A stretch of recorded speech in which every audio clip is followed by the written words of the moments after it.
Good evening, everyone. It's Tuesday, July 21st, and I'm going to be calling our meeting to order at 5 p.m.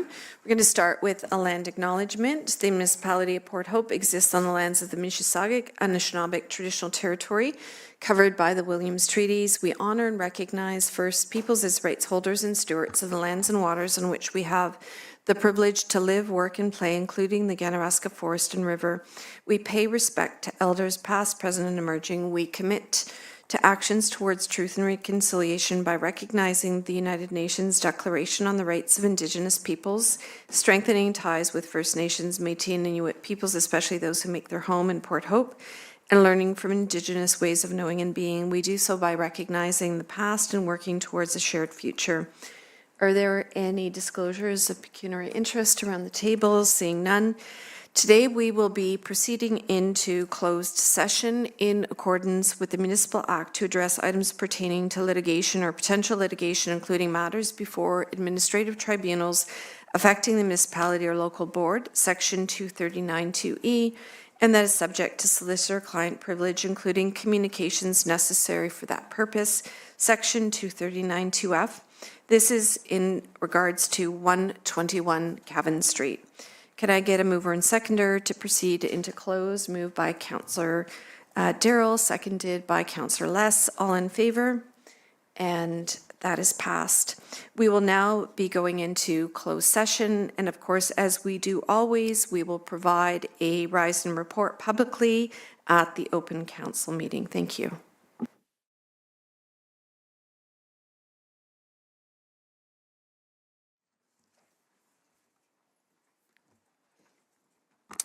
Good evening, everyone, and welcome to our council meeting, July 21st. I'm going to be calling our meeting to order at 6:30 p.m.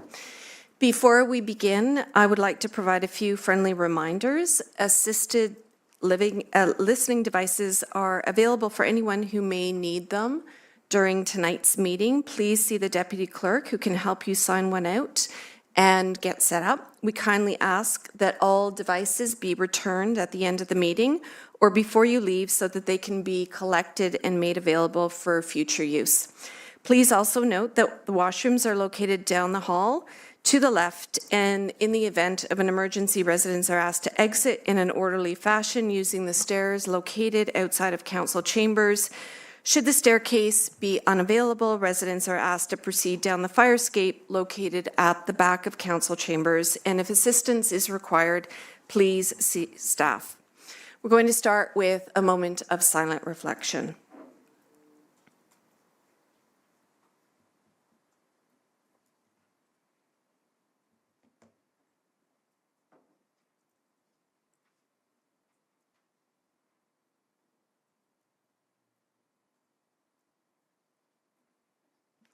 Thank you. Moving on to our land acknowledgement. The municipality of Port Hope exists on the lands of the Mississauga Anishinaabe traditional territory covered by the Williams Treaties. We honor and recognize First Peoples as rights holders and stewards of the lands and waters on which we have the privilege to live, work, and play, including the Ganaraska Forest and River. We pay respect to elders past, present, and emerging. We commit to actions towards truth and reconciliation by recognizing the United Nations Declaration on the Rights of Indigenous Peoples, strengthening ties with First Nations, Métis, and Inuit peoples, especially those who make their home in Port Hope, and learning from Indigenous ways of knowing and being. We do so by recognizing the past and working towards a shared future. I was going to ask, are there any disclosures of pecuniary interest this evening? I note that none were received prior to the meeting. Seeing none, going to move on to closed session.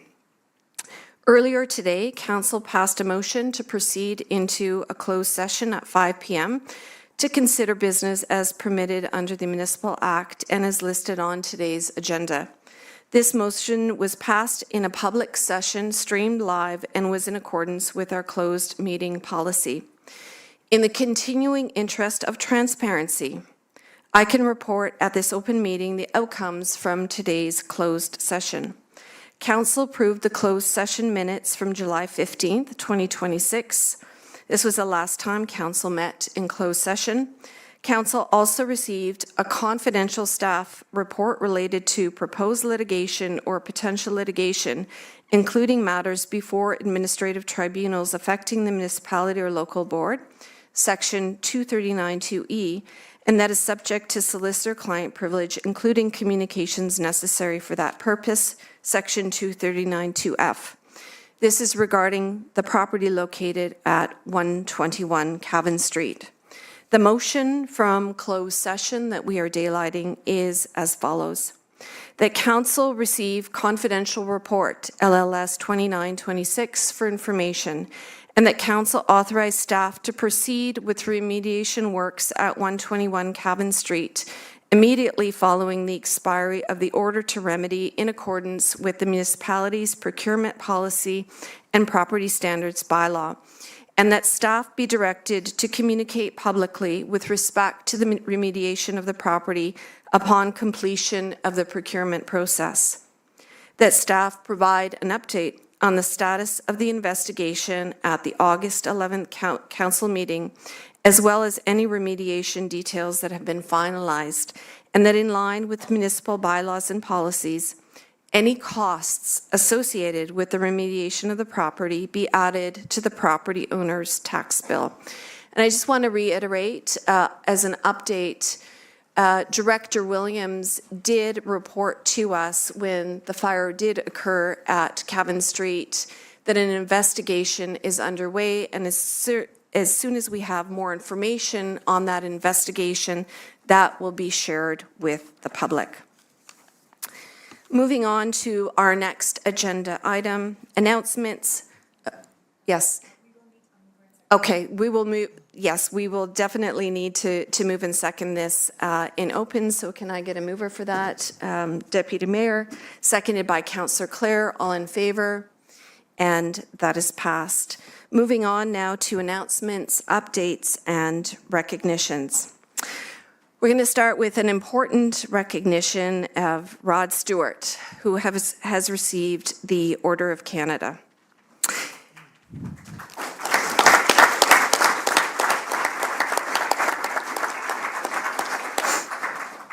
It is my great pleasure today to recognize one of our community's own, Mr. Rod Stewart, on his recent appointment as a member of the Order of Canada. And I was thinking about how many Port Hopians actually have had that honor. I think that's something for us to look at.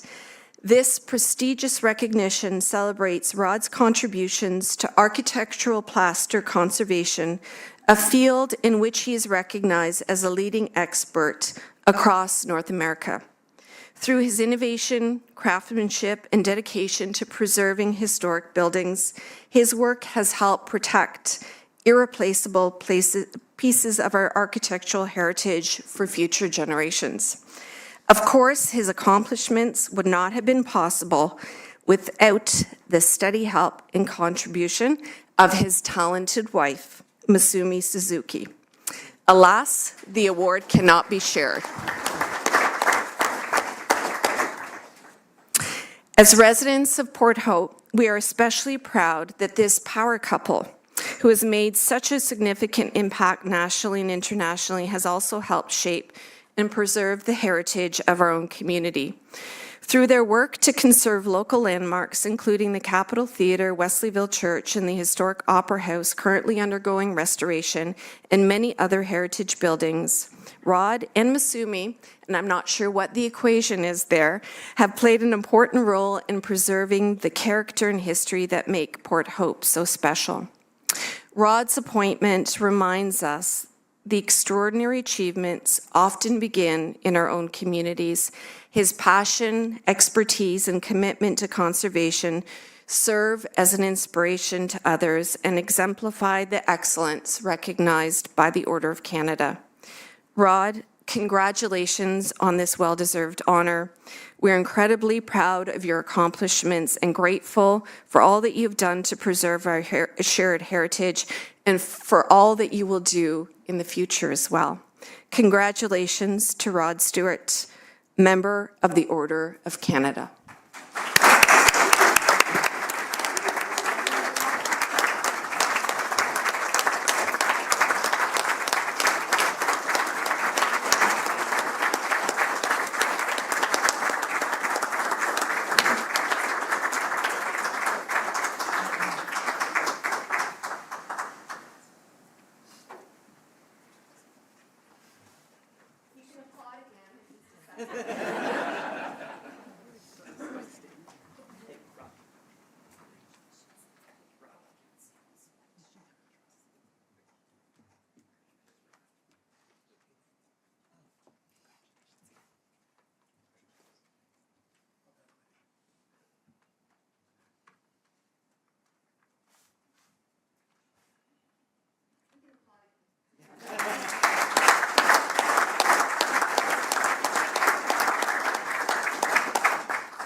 I think that's technically my first kiss in chambers.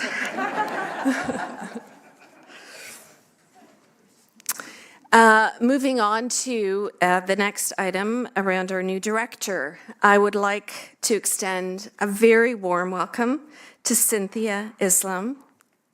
Would you like to stand up? Who joined the municipality this week as our new Director of Water and Wastewater. In this role, Cynthia will provide leadership and strategic direction for our water and wastewater divisions, helping ensure reliable service, regulatory compliance, and long-term planning to meet the needs of our growing community. Welcome to the team. Cynthia, we're so pleased to have you with us. Moving on to the next item, our Arts Festival. I would also like to remind everybody that the annual Port Hope Arts Festival returns on Saturday, August the 8th. Residents and visitors can look forward to many favorite activities, including the 10-minute play series, the outdoor artisan market, wagon rides, hands-on family activities, and community gathering in Memorial Park. For full event details, please visit our website, and we look forward to welcoming everyone next month. IAC update. I would like to provide a brief update on OPG's proposed Port Hope nuclear plant. The federal impact assessment process is now underway and is expected to take approximately 3 to 5 years to complete. Throughout the planning phase, municipal staff meet regularly with OPG, the Impact Assessment Agency of Canada, and the Canadian Nuclear Safety Commission, CNSC, to ensure that the municipality's interests, environmental considerations, and requests for meaningful public engagement were reflected in the assessment framework. I'm pleased to report that progress was made and that the municipality's recommendations, even though we don't have status in the way that we would like to, have been reflected in the final impact assessment documents. This is significant for the municipality. And I would also like to recognize on that note the outstanding work of Leo Deloitte, the municipality's strategic initiatives and special projects advisor, and Carolyn Deloitte, our land use and environmental planning consultant. We do not have the expertise that it took to go through this process in-house. And their expertise, dedication, and persistence, I would add, have been instrumental in ensuring Port Hope's interests and environmental priorities are strongly represented in the process moving forward. Staff will continue to monitor and assess closely and keep council and the community informed as opportunities and a roadmap are created for public participation. Moving on to the next item, our entrepreneurship event today. Today, I had the pleasure of attending for a few minutes early on this morning as our economic development team hosted an entrepreneurship event called Inspired in Hope, which is a great title. The event successfully brought together 48 attendees and 10 partner exhibitors for a focused half-day program designed to help residents and small business owners explore business ownership, access practical supports, and build local connections. The attendees represented a diverse mix of community members, including small business operators, youth, and aspiring entrepreneurs, and it was so wonderful to see so many young people in the audience. Through the resource fair, networking opportunities, entrepreneurial panel, facilitated workshops, participants were able to engage directly with organizations offering small business guidance, financial information, service supports, and community-based resources. The event was also supported by 3 provincial ministries: Loyalist College, Venture, Chamber of Commerce, Northumberland County Business Entrepreneurship Centre, Northumberland, among other local and regional partners. The event, I think, delivered strong value and created a warm, accessible environment where all aspiring entrepreneurs had a fantastic day. So congratulations to our staff for putting together such a wonderful event. We look forward to seeing the next steps coming out of it. Finally, I have something that I would like to read out to you that will be coming out as an official media release from the Municipality of Port Hope, entitled Municipality of Port Hope Convenes Senior Leaders to Address Community Concerns with the Port Hope Area Initiative Project. On Monday, July 20th, Port Hope Mayor Alana Hankivsky convened a meeting with presidents and senior representatives from Atomic Energy of Canada Limited, ACL, the Canadian Nuclear Safety Commission, CNSC, Canadian Nuclear Laboratory, CNL, the Honourable David Piccini, Member of Provincial Parliament for Northumberland, Peterborough South, and other stakeholders to address key community concerns regarding the PHAI. The meeting was requested by Mayor Hankivsky through a letter co-signed by Minister Piccini and marked the first time that such a meeting has taken place, bringing together senior officials to discuss community concerns and project accountability. Discussion focused on 4 priority issues identified by the municipality as brought forward directly from residents and through members of council. Number 1, cleanup criteria. Finalizing cleanup standards and ensuring residents are not subject to future remediation requirements once properties are deemed complete. Council also reiterated concerns regarding the pursuit of naturally occurring arsenic and associated impacts on the community's tree canopy. 2, lender concerns related to contamination records, addressing barriers faced by property owners and prospective buyers when contamination information reported to the Ministry of the Environment, Conservation and Parks affects financing, refinancing, or property transactions. 3rd, compliance letters and homeowner assurances, clarifying how compliance documentation will provide long-term assurances regarding health, safety, liability, and property value implications under various site-specific circumstances. 4th, municipal infrastructure impacts, addressing increased wear on municipal roads and infrastructure resulting from higher than anticipated truck traffic, project sites, and soil volumes. Mayor Hankivsky emphasized the need for greater accountability, transparency, and coordination among project partners. And my quote is, outstanding issues relating to the PHAI have come to a head in a way that is having a real impact on property owners and public confidence in the project. Today's discussion reinforced what our community has been saying for some time. Residents want clarity, accountability, confidence in how decisions are being made. We need a coordinated approach from all project partners with clearly defined roles, transparent communication, and a shared commitment to resolving the issues that continue to affect property owners in the broader community. The status quo is not sustainable, and today's meeting was an important step towards establishing a path forward with clear actions, defined responsibilities, and measurable progress. As a result of the meeting, ACL and CNL committed to developing a roadmap to be reviewed by CNSC to address the issues raised by the municipality. The organizations also committed to improving communications and increasing the visibility and accessibility of the most senior leadership within the community, that is, the top leaders from these organizations.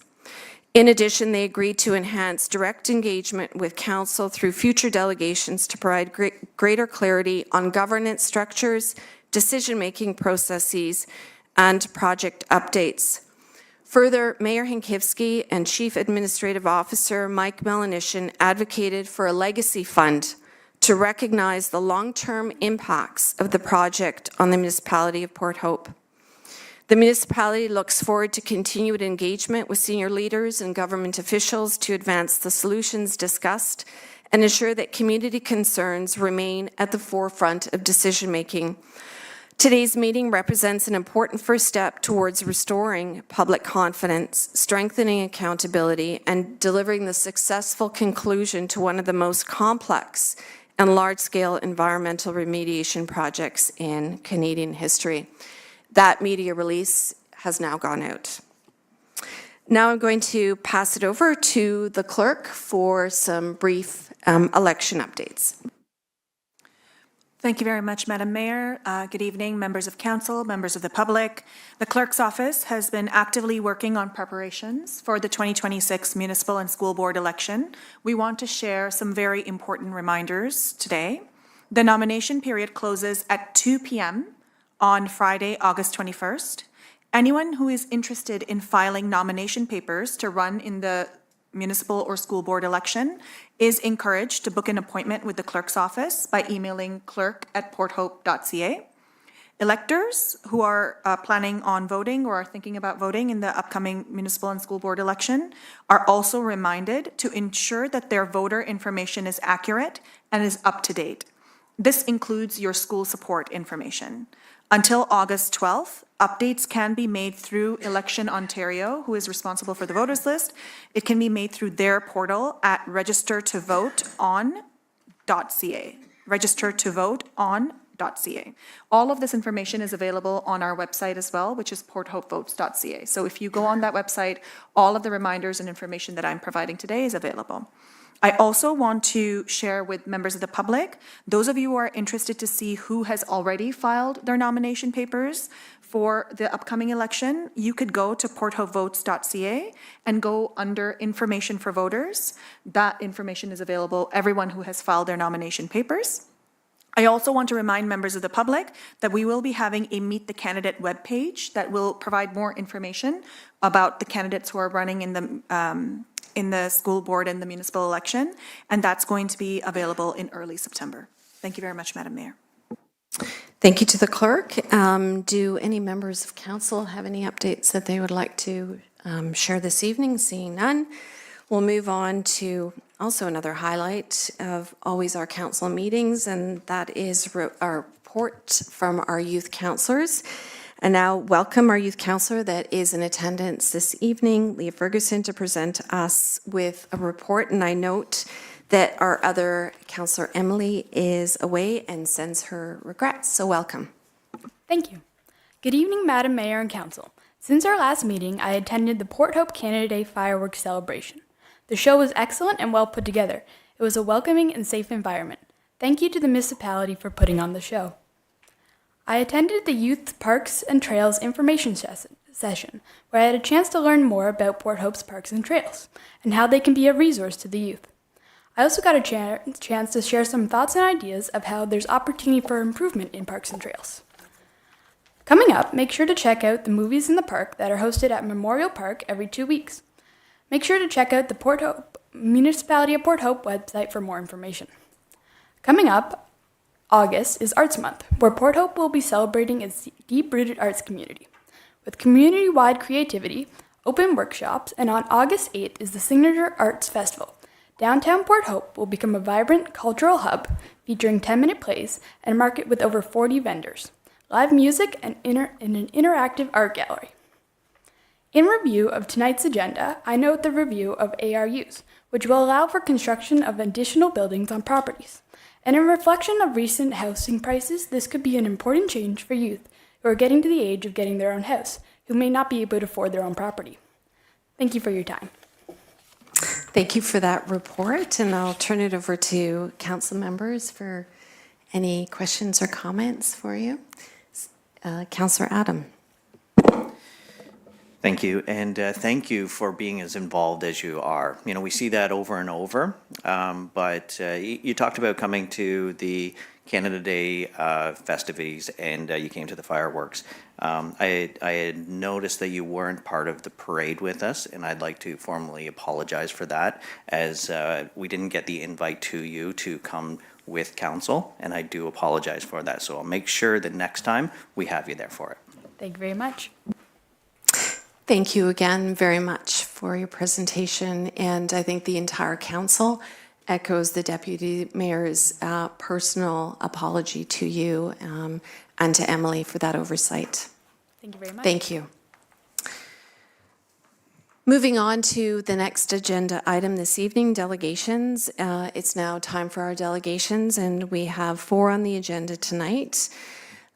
For most of you, there's a 10-minute limit as set out in our procedural bylaw. I'd also like to add that one of our delegations has requested extra time, which I have granted. And please note that a bell will ring when you have 2 minutes remaining in your delegation. We're going to start with 7.1. We're going to ask Vincent O'Hanley, CD, Captain, retired, Royal Canadian Legion Branch 30, Port Hope, regarding proposal for a veterans crosswalk.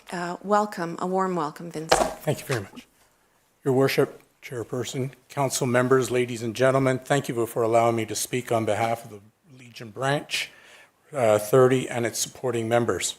On July 17th this past week, the Canadian Legion was officially incorporated in 1926 by an act of Parliament. Now 100 years old, what an accomplishment. What began as veterans uniting to support one another grew into a national organization dedicated to serving veterans and their families, honoring the fallen, supporting the current serving members, and strengthening communities like Port Hope across Canada. For a century, generations of Legion members and volunteers have carried out this mission. They have advocated for veterans, supported families in times of need, kept remembrance alive, engaged young people, raised funds, opened branch doors, and brought communities together.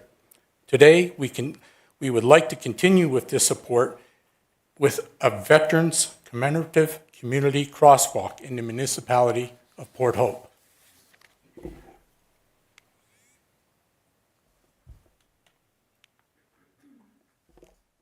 Royal Canadian Legion Crosswalk will be placed throughout the country in various communities, and I'll show you a few of them in a second. The reason we put these out there is for education, remembrance, veterans, both past and present, and the community itself. The concept here in Port Hope, when I first arrived, was brought forward about 3 years ago, and to have one placed in front of the cenotaph. Though we now know there's an alternate crosswalk there in that place. So we put a working party together about 3 weeks ago at Branch 30 for the completion of putting this project together, which consists of a developer, Legion personnel, church personnel, and we're hoping soon to be members of the municipality. Our proposal: creation of yet an unspecified number of commemorative crosswalks across the municipality of Port Hope, either on the street running Queen Street, running north and south, on both sides of the town hall, as you can see outside when you take a look, and or at supervised school educational institutions crossings. Paint it with a community commemorative crosswalk. Other areas reviewed, we looked at a few others. For example, in front of the Veterans Cemetery, problem with that is there's just no sidewalks, no crosswalks. Couldn't put it there, would have been a glorious place for it. But part of this we really want to emphasize is education is the key component to this. I personally don't like seeing Remembrance Day only being 1 day a year. It's 365. There's a lot of people out there fighting for our democracy and for what we stand for. The diagram you see before us is the template which is authorized by the Royal Canadian Legion to use for crosswalks. This gives us the type of paint, how big it goes, and this is what the very first one would look like. You see pictures here. Here's the latest one I know of is the city of Bowmanville did one very similar to it. You can see Ontario City is what we have, the municipality of Leamington, some from Kelowna, some from Bradford. They all vary in price, and they can get very expensive. So when we had our first meeting, I went down to the Municipality Public Works Center there on Victoria Street, and they were very nice enough to give me their person who does all their painting, Apex Pavement Markings. And I've had a few telephone calls with them now. I was expecting a quote today, but didn't come through fast enough. But verbally, the quote is somewhere between 12 and 15K to do that template you saw. Funding will, from the municipality of Port Hope will manage the funds raised by the Legion for the project. We do this because the Legion cannot issue tax receipts. The municipality can. So you can issue charitable tax receipts to the donors to the project following its normal practice. Payments for the construction, though, will only be made and drawn down on the money we have in there. So I do not want to start the project when I only have 8K and I need 15. That's not going to happen. Approvals. Crosswalks done based on the site approval by the municipality. The first site we're looking at using the authorized template, and follow-on templates can be reviewed at the appropriate time. So we'll start with one, and then when we have others, we'll come to you and show you others. Once the appropriate funds are received in accordance from the quote from Apex, work can commence and be paid for. Again, I'll say no work will be commenced unless we have the appropriate funds. Our first site we're looking at, if you look out the window, right there is right beside the Cenotaph, go on Queen Street, go on the north side, crosswalk leading to the Cenotaph. Municipality of Port Hope approval. This is what we're looking for. Approval to paint the first crosswalk. It's your street. Members of Port Hope municipality to set up a donation site. We're hoping it'll be called like Port Hope Veterans Crosswalk sort of thing, and receive the donations, issue charitable receipts. Council to instruct Public Works staff, engineering department to manage technical details, drawing of the template, et cetera, which we will provide to your engineering department for the creation of these crosswalks, and execute the construction of the drawing down of the funding on them. The Legion can't go into your funds and pay out of your funds. Public Works Engineering Department to work with Branch 30. In talking with Apex, if we have enough funding early enough, we can get the first one done. It could be done by September. My goal, personal goal, is to get it done by November the 6th, so we can have it ready for Remembrance Day when we have our cadets outside, our Legion members, and regular force military to come into march for the Remembrance Day parade. Thank you very much for your time.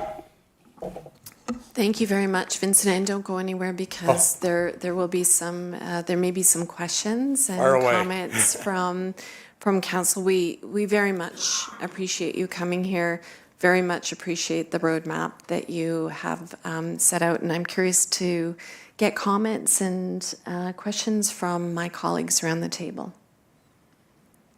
Seeing none, okay. I know that there is a motion that is on our agenda, but I do know that the Deputy Mayor has an alternative motion, so I'm going to turn it over to you, Adam. Thank you, appreciate that. Vincent, thank you so much for coming and doing this delegation. It's something that I think that we should have been working on for a while now, so it's so nice to actually have you come forth at this point. So as alluded to, yes, I do have a different motion than what is on the agenda, although I believe that the clerk has already got that set up for us, which is wonderful. So Vincent sort of talked about, because it wasn't part of the delegation, but talked about the different locations. So a location right in front of Town Hall on both sides. So the Augusta and Queen, as well as the Dorset Street West and Queen, as well as connecting the sidewalk in between. And this would allow us to reserve for a second spot for you in the future. So the first one can be done right now if you had the funds, and the second one will be reserved, so we don't have to worry about something else coming in and taking that spot, as well as the connection of the sidewalk there, and then renaming that whole area so it's the Veterans Walk. So that'll bring you all the way over to the Cenotaph.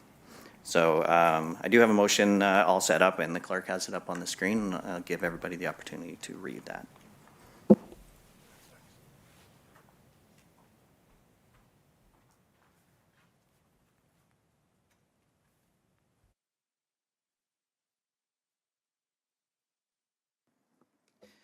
So I just have one quick question for you, Vince.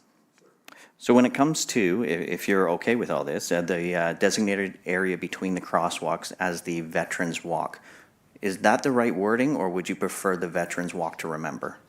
I would say we would go with a commemorative Veterans Walk. Veterans Walk, okay, appreciate that. Councillor Mink. Thank you. So first, again, thank you very much for the presentation and for bringing this forward to the community. And it is very important that remembrance is every day of the year. And to Adam's recommendation, I also like that idea. And I believe it is the Dieppe Memorial that is a little past Town Hall as well. So I think that often gets missed. And having that continuous walk ties the cenotaph with that memorial. So I think that's fantastic.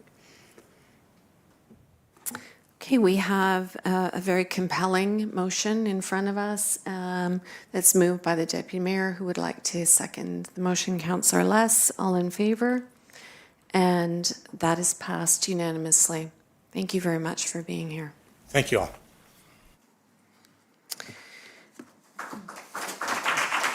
Moving on to our second delegation, 7.2, Faye Moore, Chair, Port Hope Community Health Concerns Committee, regarding overview of the concerns and questions contained in the final petition to the Auditor General of Canada dated June 25th, 2026.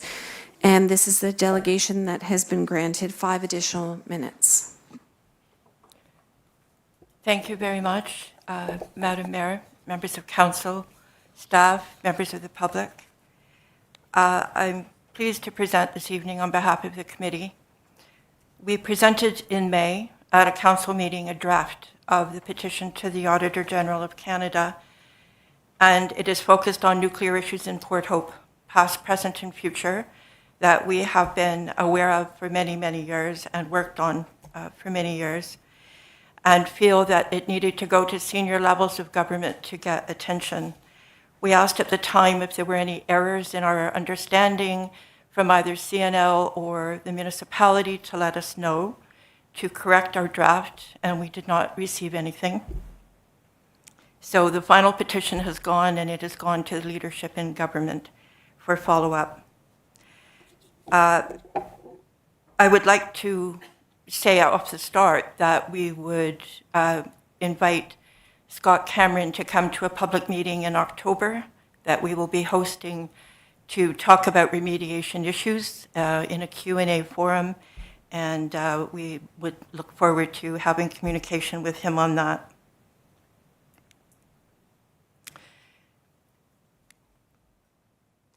The first slide, stepping back in time to 1976, when Dr. Douglas Andrews, he was one of the first professors of nuclear engineering at the University of Toronto, came to the first public meeting in Port Hope as the dangers and the presence of radioactive waste around the community were being made public. And he told us then that laws were being broken in Port Hope, and that there was danger and that there was health risk. It is not correct to say, as some are doing, that the remediation of Port Hope was to address stigma. It was first and foremost to address health concerns. Children were playing in radioactive waste in the ravines, and you can imagine, knowing these days that we have over 1,200 sites still remaining. At the time, there was no fencing, that there was a very real health risk in the community. And it's also not correct to say that there were no health risks. So this in 1976, this is a map from Cenis Consulting of the average outdoor gamma radiation in Port Hope. So this is not a normal community scene. This is a scene in a community that had 2 nuclear facilities operating, as well as 1.2 million cubic meters of radioactive waste around the community. 1985 to 1989, again, Cenis Consulting predicted uranium concentrations in air. 2001, the air-absorbed dose rate in Port Hope. I know it's not easy to see the chart, but you can tell again, we are not talking about a normal environment in other communities. This is an excerpt from a report, the Royal Society of Chemistry website, and it's focused on the Navajo Nation in New Mexico and the uranium-bearing respirable dust causing various health problems. We are in contact with the Tularosa Basin Downwinders Consortium, and we are showing a film called First We Bombed New Mexico on August 20th at the Port Hope Lions Center.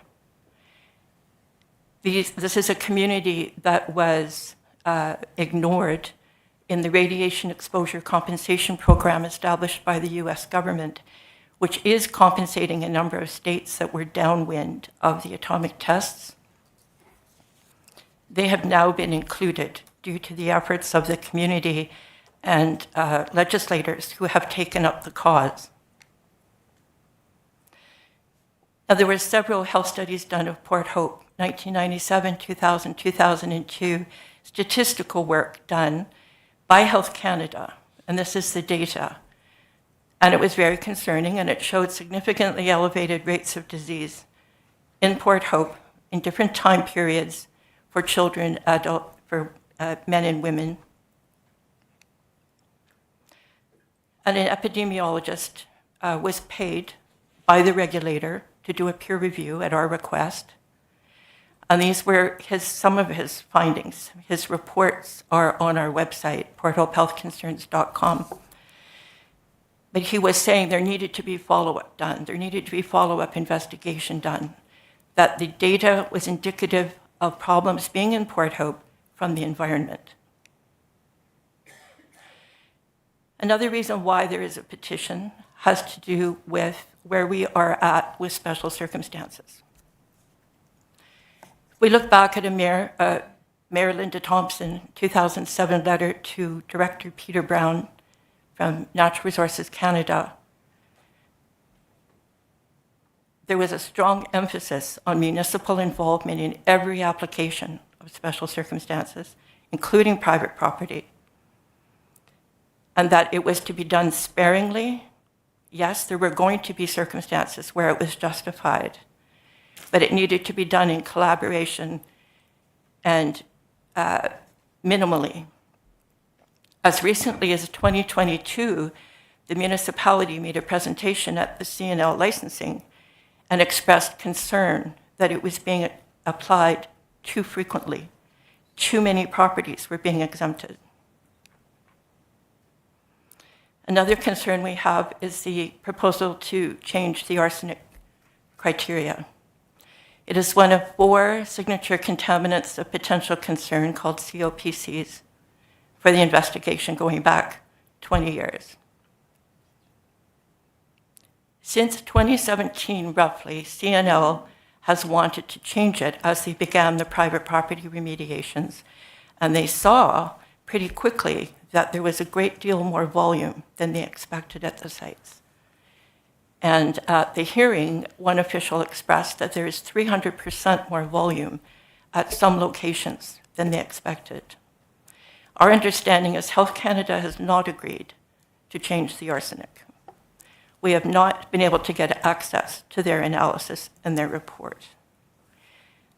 You have agreed as a council in October 2024 to the change. We are concerned that this is a non-threshold toxicant. There can be some chance of adverse health effects at any level, and land use does not stay constant. We all know that. Subdivisions get built, playgrounds get built, and what will happen in the future. We personally, as individuals or as a committee, were involved in each one of these points where commitments were made by the regulator to do follow-up studies that were not implemented. So hence our concern that there's a lack of health monitoring of Port Hope people. Now, I had to take out some pictures because they've been shown before to you. So I don't agree with that policy because you missed some context because you've been shown the pictures before. But we also have a community audience that may not have seen them. So these are newer ones. This is Bob's Drive by the Dr. Powers playground. This is where generations of children walked to the playground from Dr. Powers School. And these are photographs of it being remediated in 2024. This is Cabin Street. This is an AECL diagram of borehole testing and one of the sites that needed remediation. Now, one of the requests we have is that 3 examples of property not being disclosed that were contaminated are my former home, where my children sat and played on top of radioactive waste, Dr. Powers School, and Cabin Street and the Cabin Street Park. So we have asked that those be investigated, and the reasons why those were not disclosed be made public. I will come back to this. These are key issues, and one of them is the Community Advisory Committee that you're dealing with this evening. Again, the intention always was, and the knowledge was that public had to be involved for the process to be successful. You've talked about how complicated this is, how invasive this is, but obviously you would have seen how necessary it also was, with few exceptions, to fix the community. There's no legal or technical advocacy for residents. There's been nowhere for them to go. There's restricted access to reports. I'm talking about independently, to get second opinion. And we argue in the detail of the petition for residents to have free legal help, case management advocacy for whatever the problem is, whether they want trees to stay, whether they want trees to come down. We argue for health monitoring of people and for compensation directly for current and former residents. Now, the petition has 6 key issues and 9 questions, and that's the format it has to go in.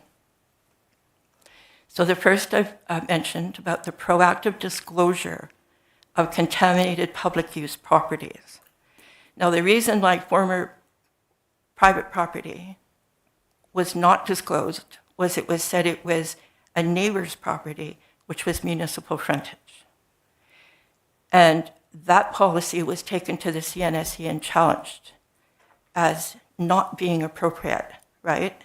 Not being precautionary for families living there. It was not in our private property file accessed under the Access to Information Act. Second, Bill C-226, no nuclear facility in Port Hope. We believe that that bill totally supports this community saying no to any nuclear facility coming in that is new. Calling for a national public inquiry of radioactive waste management in Canada, starting with Port Hope, especially as the federal government is hastening the expansion of nuclear in Canada. We argue adhering to the remediation 2001 legal agreement, and that there should be a financial operational audit of AECL, CNL, and the Port Hope Area Initiative to ensure it is doing what it should be doing for the people of Port Hope. We have waited over 50 years for this to be not just right-sized, but rightly done. Comprehensive health monitoring, certainly people going through remediation and living in homes, and we've met many now.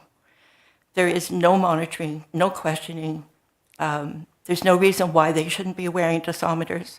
They shouldn't be having blood work and urine work done if they would like that done, and many of them would like that done.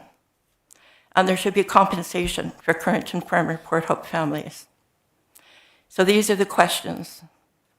Under proactive disclosure, under Bill C-226, procedural justice, recognitional justice, distributive justice, we argue Port Hope does not have any of these three right now. National public inquiry, starting with Port Hope.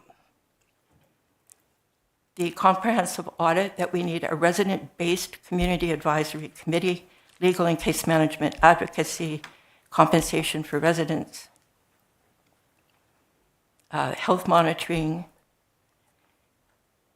and adopting some of the measures that are taken for nuclear workers and non-nuclear energy workers.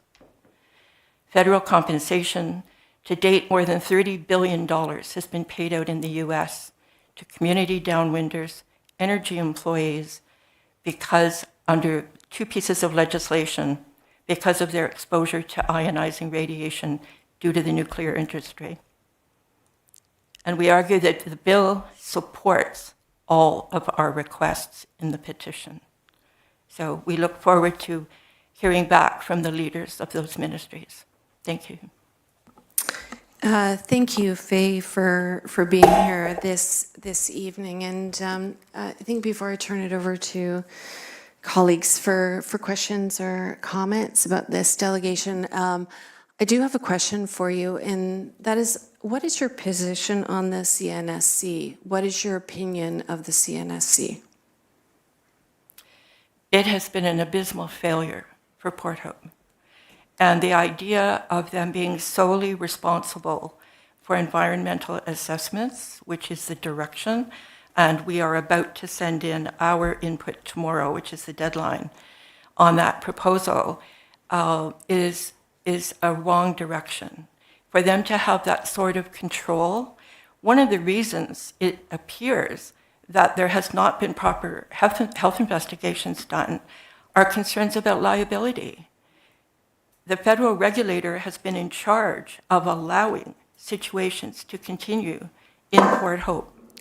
So I guess the follow-up question is, how familiar are you with the kind of rigor and technical expertise that they apply in terms of setting criteria and issuing licensing? And are you familiar with the work, the very vigorous scientific evidence-informed work that they did in 2009 around the health of the Port Hope community, and in particular, and I don't want to get this wrong, where it was concluded that there has been no increased cancer rates in Port Hope related to past activities of the nuclear industry.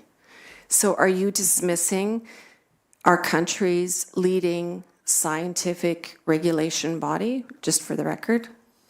Yes, I absolutely, just absolutely say they are not in a position to say that. First of all, there is no evidence to support that statement. In fact, the available evidence points to the contrary, that there have been problems.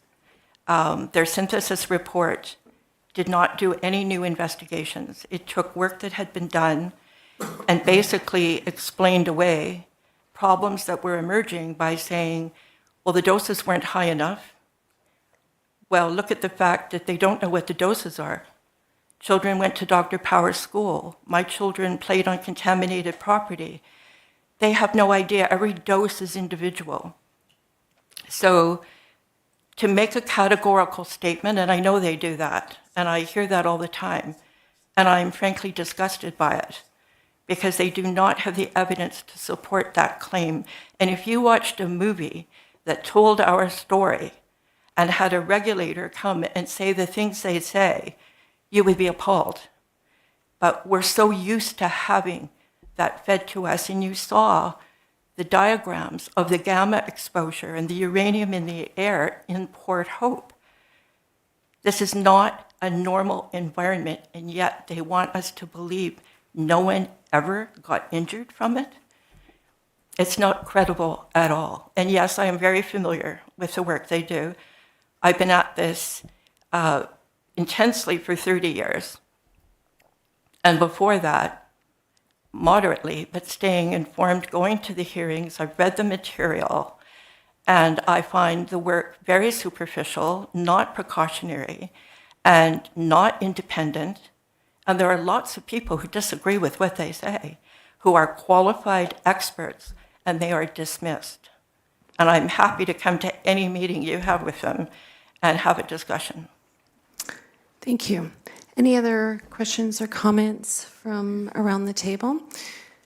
So thank you for coming. The recommended motion is to accept this delegation for information. Can I get a mover and seconder on this? Moved by Councillor Mink, second by Councillor Less. All in favor? And that is passed. Thank you. Thank you. Moving on to our next delegation, Scott Cameron, General Manager, Historic Waste Program Management Office, CNL, regarding the PHAI remediation downtown. Welcome, Scott.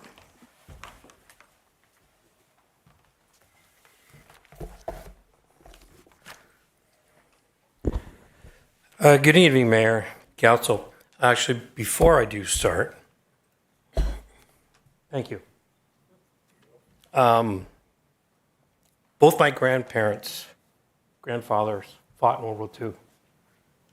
And I will start off with the first donation personally for $1,000. I appreciate everything you do. Thank you.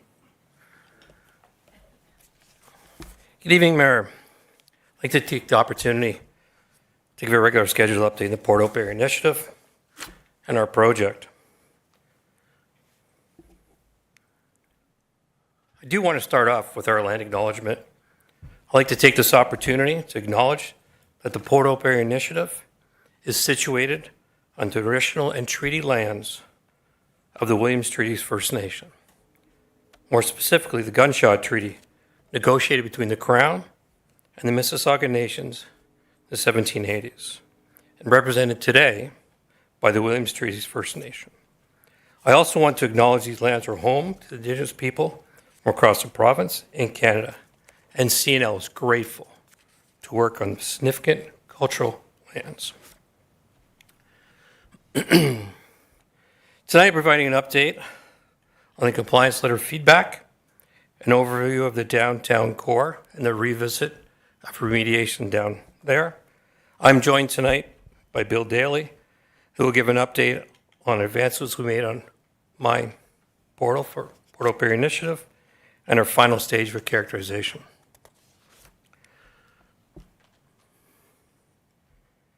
Before I get into my update, I do want to take a moment to address recent media commentary about the attempts to connect the Port Hope Area Initiative project to discussions related to new nuclear development, and in topics my perceived silence in other topics and other social media. As a general manager with over 35 years' experience and expertise in the nuclear industry, I want to make it clear the Port Hope Area Initiative is not connected to the current power organization, nuclear power plants in Ontario, or any future reactor development and their associated waste streams. The only common link is the activities is with the CNSC, or Canadian Nuclear Regulatory, who provides oversight on the nuclear family in Ontario. New nuclear is much broader than the discussion of energy alone. But beyond providing reasonable, low-carbon electricity, Canada's nuclear industry supports highly skilled jobs, economic growth, and production of life-saving medical isotopes. That benefits Canada and patients around the world. My responsibility, however, is not to participate in those debates. Surrounding new nuclear development is not my responsibility. My responsibility is safely and successfully deliver the Port Hope Area Initiative and to complete the cleanup of the last stage of the historic low-level waste in our community. With that said, I cannot remain silent when information is presented in a way that suggests Port Hope is connected to the modern nuclear power generation, historically and or operationally, is incorrect. Those are separate matters and need to stay separate. Why is so important? Myself, for the Port Hope Area Initiative, need to be clear to define the purpose, scope, and actions the Port Hope Area Initiative has taken. My peers in the nuclear industry need to be kept separate so we are clear for the regulations, we are clear for council, and most importantly, we are clear for the residents. I would like to go on. So tonight was two major topics we were bringing to the forum. Is project letters, an overview, the current types of the compliance letters, interim compliance letter, and a radiological status letter. We're working very closely with ACL. ACL is about timing of issue and no property cleanup data. CNL and ACL have heard you and have heard the community. The letters are more complex than the vision was struck back in 2001. As a project developed through the EA, which include 21 COPCs or contaminants of potential concern, the letters need to capture data beyond the core low-level radioactive focus. I have met with the ACL counterpart, reviewed the options to streamline the program, to better clarify the interim compliance letters and final letters to target and issue a timeline post-property complete. This has become a GM action that's delivered straight to our CNO, and my next update will provide at the next council meeting. My target to have draft letters to legal corporation with ACL and CNL September 2026. Downtown. That's my major focus today. Working very closely with HBIA. I do have an update to them tomorrow night. Working closely with the Port Hope District Commerce and local residents. WSP is wrapping up active properties with a target of completing by year end. We have now continued an internal review of property by property to review, realign, look at main road access, concurrent construction that's downtown, property impact, and impact to local businesses. Historic tree canopy was a major factor in this decision for myself. They are part of the historic protection feature. Some challenge yes, some challenge no. It's part of the Main Street view. Some challenge yes, some challenge no. It became there were so many questions. I would say that my past nuclear safety mindset kicked in. So I made a decision to stop. Instead of progress and be wrong, I stopped to be sure. We are now working through all those questions and concerns with residents, local businesses, and others. We're working with the municipality staff closely and some internal experts to finally answer those questions and line a path forward that meets the residents, downtown, and the view of Port Hope long term. I'd now like to turn over to Bill. Hello, Mayor and Council, Bill Daly, Communications. So I would just like to announce that we have now launched the resident portal, what we're calling MyPHAI. That portal, as I've mentioned before, is an online repository of information for residents, as well as another opportunity for them to communicate with us. We've now sent about 800 letters, so residents in the community are probably now receiving them. We've already gotten some calls. How do I log in? What do I do? It's a two-factor secure login. I do want to thank both some municipal staff as well as members of our roundtable for helping us with our pilot in terms of doing some initial testing before we launched it. Now that it's launched and people are using it, we will continue to send out the letters as we get it populated. There are thousands of people who are properties that have participated in this program. And it will continue to be updated as users start to use it and give us feedback. So it's an ongoing process to get it to where it's going to be effective for the residents. So I just want to say that the letters are out there for the first 800, and those will continue over the course of the year. Then the other thing I want to mention is people may have seen, we put out some media around okay, almost done. We have put out some media around the ending of the testing process. So around 5,000 property owners have participated in the testing and characterization. We are now ending that part of the project. Anyone who we have on file that has not yet participated has received letters directly, but anyone else who we may have missed, or if a property has changed hands, contact us, as the testing portion of the project is going to be ending on August 14th. That's the deadline. And my last quick thing, you'll see there are some opportunities to visit us, talk about the changes to the legal agreement, how that might affect people's decisions in the future. And there's also opportunities to talk to Scott, and a newsletter will be in mailboxes very shortly. Yes, back to you.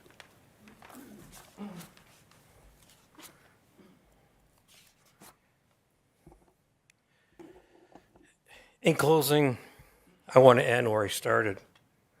Future generations will judge us of not how we cleaned up the past, but on whether we preserved opportunities for the future Canadians. Current media has me concerned that they are mixing Port Hope Area Initiative with the future possibilities of new nuclear, and they focus on electricity. My focus is different. My focus is a nuclear family. And part of that is the radioisotopes that come out of CANDUs. Pickering, Darlington, Bruce Power, major refurbishments. But their clock has started. Are we in a position to carry us forward? Or 3 or 4 generations from now, will they be at a platform like this, challenging why we made decisions around missing an opportunity to support the world, not only clean energy focus, but radioisotopes for the future, not only Canadians, but the world. Merci. Thank you. McWitch. Thank you, Scott. Thank you, Bill. I'm going to now turn it over to council colleagues for questions, starting with Councillor Mink. Thank you. Thank you for your presentation. You might have answered this and I missed it, but I have a question about the MyPHAI website and the residents that are receiving the letters. Are they only residents identified as impacted by the project, or are they any resident that will receive? And then I have a follow-up question. Sure. So they're for anyone who's actually participating in the project. So you've either been tested or you're going through a remediation. So it's about 5,000 or so homes that's specifically for that reason. Okay, so has there been any thought about someone who may not be impacted directly, but is a community member in some way? So they may operate a business, they may not have a physical location, but the project may impact them. They could be a dog walker, for instance, that doesn't live here, lives outside of town, or a resident that lives in the rural area that comes in, oversees the project cleanup, feels impacted by it, but may want to be involved in that process. Has that been considered? Well, that's always considered, just to be clear. We do have lots of other mechanisms by which we want to talk to anyone at all that has any interest in this, wherever they're from or whatever their interest is. The portal, just to be clear, is specifically for residents. It's like your online banking. If you're a customer of the bank, then you have a bank account, then there's information. If you don't have a bank account, you can still talk to the bank in other ways. You can go on their website, but you won't have an access, because this is about their private property information, just to be clear about the purpose of the portal. But certainly, yes, we want to ensure that anyone and everyone has an opportunity to talk to us or learn more or bring their concerns or their feedback to us, and we offer lots of different mechanisms for that purpose. Okay, thank you. Councillor Clare. Yeah, I have 2 questions. One's probably really easy and one may be harder.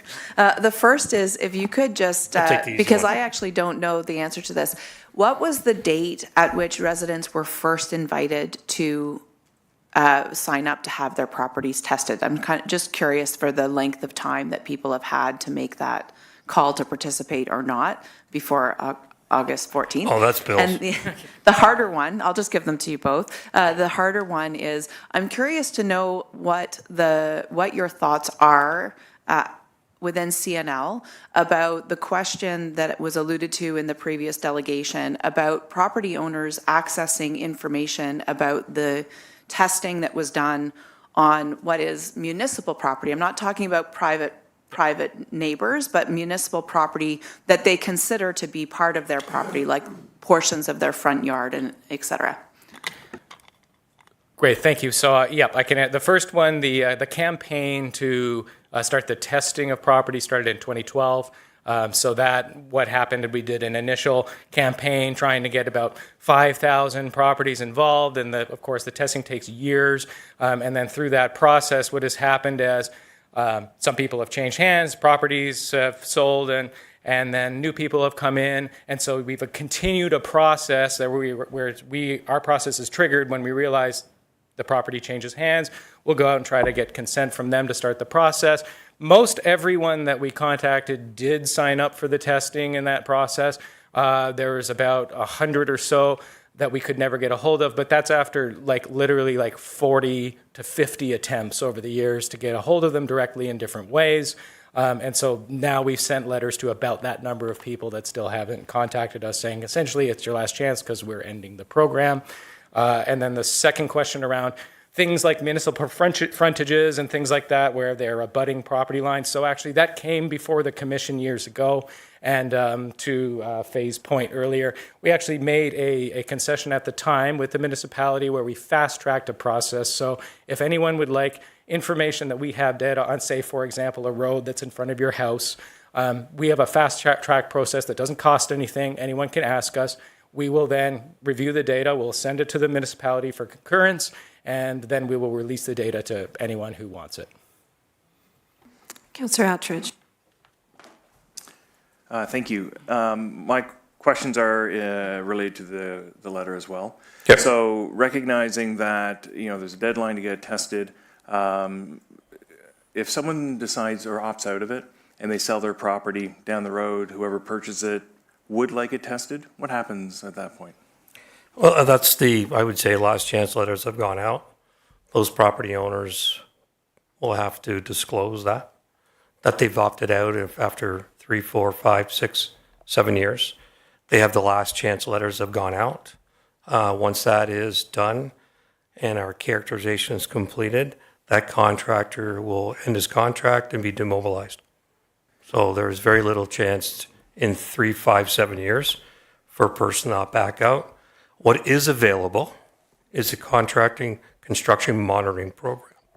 So the individual buys that property and is going to go into a major construction, wants to put a pool, build a garage, applies for a building permit. Through that, we will send technicians out that could scan the area to double check that area that there is no contaminants. Some of the properties have opted out of 134, I believe is the number. We have no RAD data on their properties at all. And so in those cases, if someone has opted out, the next property owner decides they're going to have some of that testing done. It's at their cost, I'm assuming. If a property opted out and there happened to be contaminant in there, and there happened to be an underground stream that then continues to move that along, if it moves into a property that was already remediated or something, what happens in those cases? That's a very, very hypothetical analysis that you need to run. No, I would need to plug that into a computer and give you the analysis, because heavy metals, in our historic understanding, do not travel. So, And Scott, if I may, that was an issue that was being discussed at the meeting yesterday. So it's part of the future roadmap. And I don't have an answer of what the resolution is, but there is a roadmap being set out that is going to address exactly this kind of concern. yep, thank you. Don't see any other questions around the table, so thank you very much again, both for being here. The recommended motion is to receive the delegation for information. Can I get a mover and seconder? Moved by Councillor Darrell, seconded by the Deputy Mayor. All in favor? And that is passed. At this point, I know everybody's been patient. It's a long evening for us, and so we're going to take just a very brief 6-minute stretch and bio break, and we will reconvene shortly. So that is item 7.4. Albert Schultz, on behalf of a group of concerned neighbors and Hope Town's initiatives regarding a proposed 60-meter Communications Tower. Welcome, Albert. Thank you. Thank you very much, Mayor Hankivsky, members of council, and Mr. Stewart. Auspicious day. I want to thank you all for the opportunity to speak to you on behalf of a group of concerned neighbours, the Architectural Conservancy of Ontario Port Hope Branch, and the Hope Towns Initiative. I'm here to talk about Bell's proposal to build, as the mayor said, a 60-metre tower at 5645 Lakeshore Road, and we are asking council to do what the municipality's tower protocol allows, which is to issue a letter of non-concurrence. I want to be clear, we are not opposed to improved communication and cellular service in this area. Bell needs to serve this community better, and we support that goal completely. What we oppose is Bell's choice of this particular site, which we believe to be inferior for reasons of both service and culture. When I first met Martha Smoke, Regional Chief of the Anishinaabe First Nation, she told me that the Lakeshore Road corridor between the edge of town and Wesleyville had been her uncle's hunting ground, as it had been for countless generations before. This road, originally a deer path, was a hunting path long before becoming the historic King's Road that connected the city of York to Port Hope, Kingston, and Lower Canada. Oh. Okay, there we go. The image in this slide is what historians consider the west gate to the town of Port Hope, established over a decade before Confederation, when the Grand Trunk Railway, the first rail connection between Upper and Lower Canada, built the elegant overpass, which is known affectionately around here as the Hole in the Wall.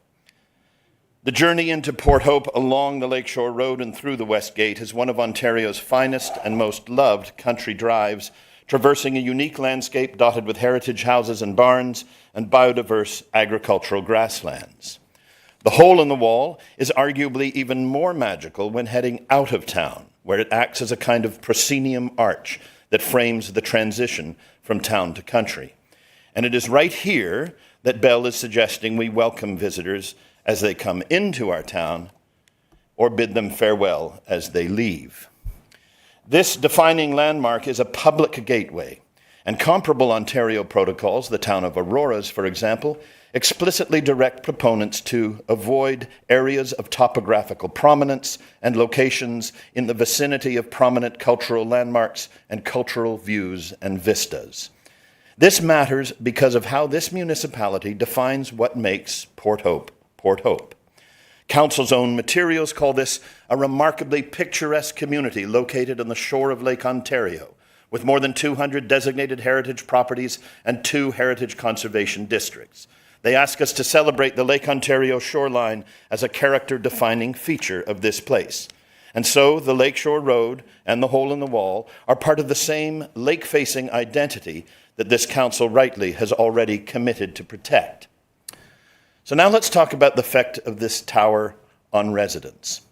Amongst Canadian appraisers, the general consensus is that a tower with direct line of sight to a home creates a market stigma that suppresses buyer demand and sale prices.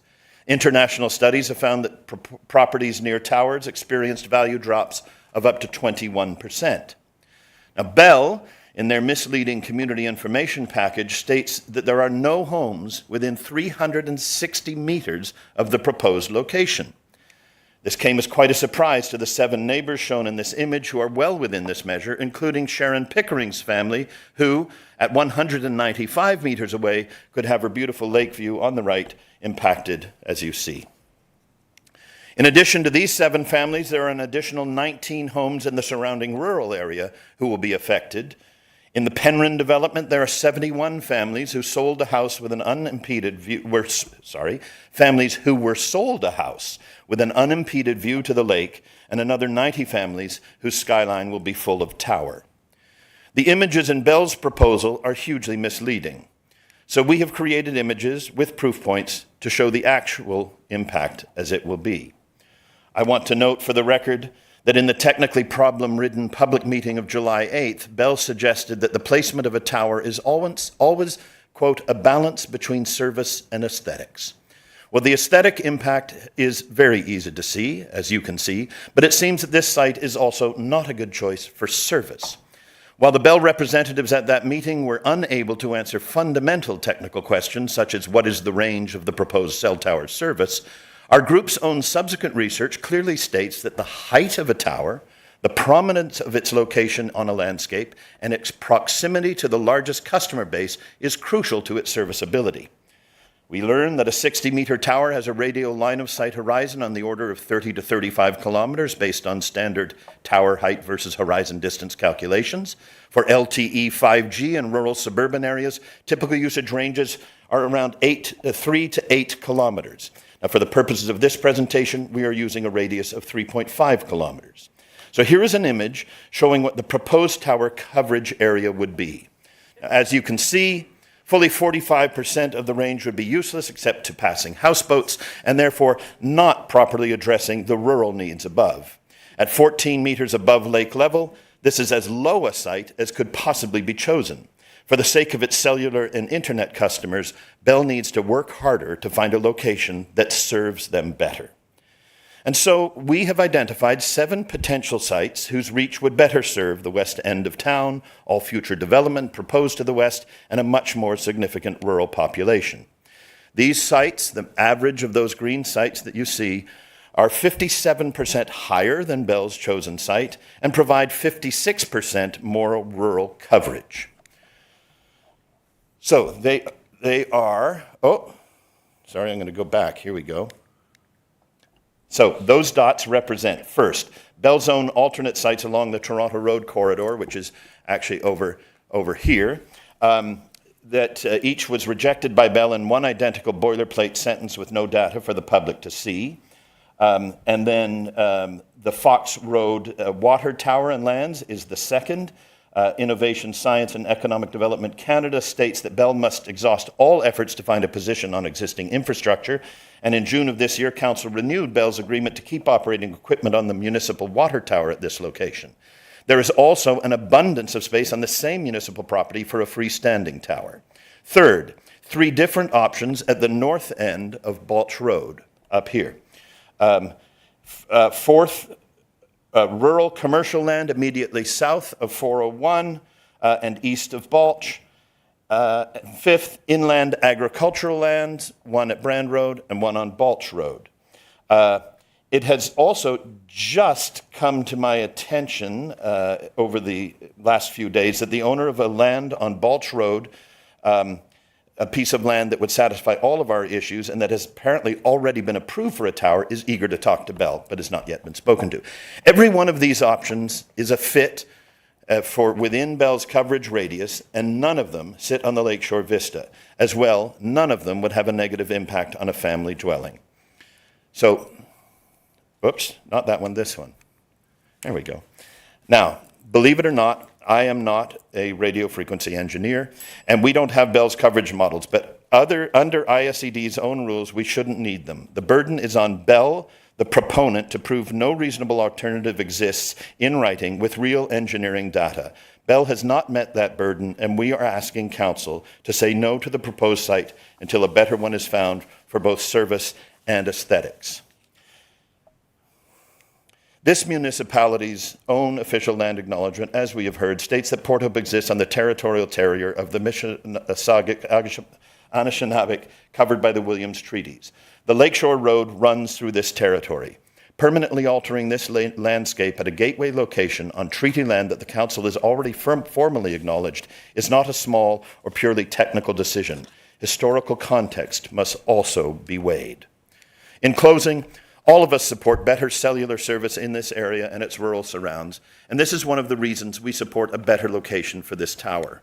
But also, and perhaps most importantly, this location contravenes the culture, heritage, and brand of Port Hope.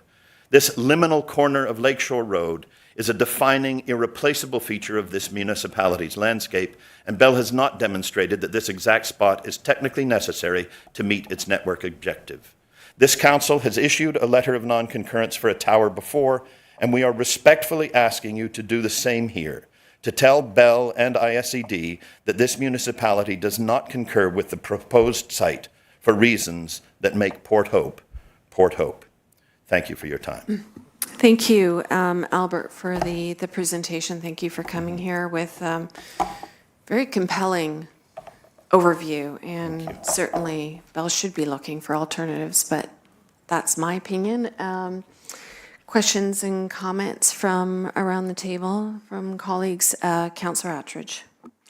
Thank you, Albert. You made mention in your presentation about the public consultation. Can you give us a bit more detail on what happened at the consultation? Yes, I think there were several people here that tried to be on that. So it was an online public meeting. People showed up, and the person from Bell was in the picture. Everyone else had no picture and no microphone, and the person from Bell presented their case and then chose one by one to let other people come into the meeting, never seeing the other people. And at least half, I would say, at least half of those people literally who wanted to speak, and I know these people wanted to speak. My cousin Jeremy Scolthorpe was on, and he doesn't not speak. But Ron Esty tried to get on. Several other people tried, and literally Bell couldn't figure out how to get them on. And they said, oh, you can just type your response in the meeting. It was a sham, if you ask me, a shameful sham of a public meeting. And nothing was addressed. They just closed it off, said thank you, and a lot of people didn't get to say what they wanted to say. That was my impression. I don't know if that answers your question, Todd. I have a follow-up to that question. Did that representative state that they had ever stepped a foot in Port Hope? No, and Mayor, I asked them that. I asked if anyone on the call from Bell had been to Port Hope. No, this was a long-distance meeting and a long-distance experience. Councillor Clare. So I think you might already be aware, but this isn't actually a council decision. This is something that was delegated as a delegated authority to staff per provincial policy. We came across that when we were dealing with the last cell tower issue, which is when we developed the current tower siting protocol, which I do think has some really good, robust language in the preamble about protecting community interest, and that staff will be able to use when they make the assessment of whether we send a letter of concurrence or non-concurrence. Personally, I'm with you. I think this is a strange choice and really disappointing that it wouldn't provide coverage where we know there are gaps in the rural area, especially if they could find something further north that could provide some coverage to Canton, which we know is a real challenge from a cell coverage perspective. I did want to note, when the notice for the public meeting came out, I was surprised to see it was virtual, and I went back and read the protocol and discovered that, yes, we have provided that as an option, that the proponent can choose in person or virtual. But I'm wondering if that's something that we might want to reconsider in our own policy for the concerns that have been raised about technical issues, but also just that sense that if you're going to propose to build something like that in our community, it would be good for people to have to visit our community and spend some time here. And a public meeting, provides that. So I'm interested in hearing from staff about whether that's something that we could look at updating based on the experience of this process. Okay, thank you. Any, Councillor Mink. Thank you for your delegation. And you could have sang it. That was you're almost singing it as it was. Two questions. One is regarding the cell tower specifically, but another one triggered a thought for me in your delegation. So I couldn't attend that meeting. I'm just curious, did they show a map of the coverage of the current off the water tower and how this may overlap? Was that discussed at all? Councillor Mink, they showed us nothing, and they answered no technical questions of any kind.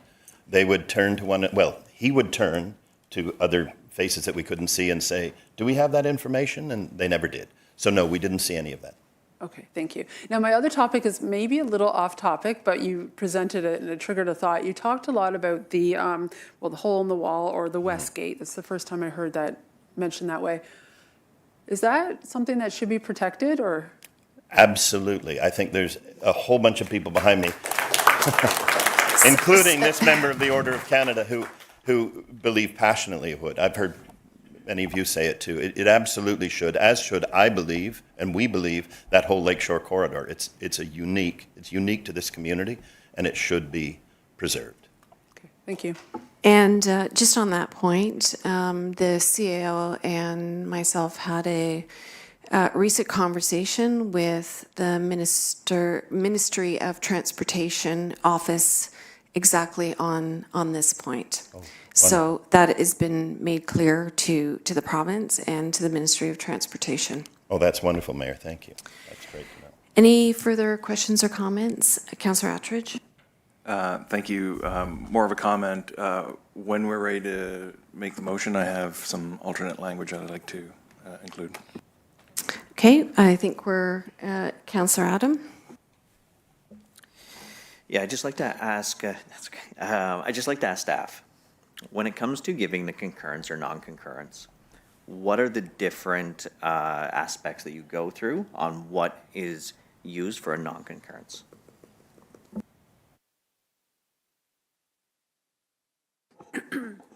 Thank you for the question, and through the mayor.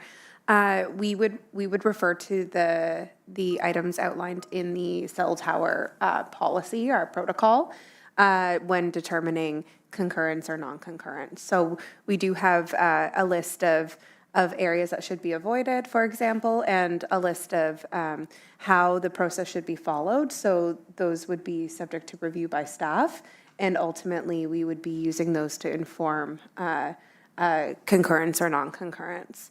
We also look at other applicable policy as it relates to the application. Okay, any further comments around the table? Okay, so we have an alternative motion to the one that's on the agenda. Thank you very much. Do we have that available for screen, or should I just call it out? Yeah, okay, I'll read it out. So the, I don't know the answer to that, but anyways, okay. The language that I have for this right now is that the delegation by Albert Schultz be received for information, and that council directs staff to contact Bell and request another in-person communication consultation before we consider a letter of concurrence or non-concurrence under municipal policies. Okay, thank you for that motion. And just a clarification on this from staff to the director. Is that something that you would have to do as a matter of course in terms of implementing the process? We can certainly request that the proponent does provide an additional meeting. Ultimately, if they choose not to, then we would take that under consideration when reviewing their application. Okay.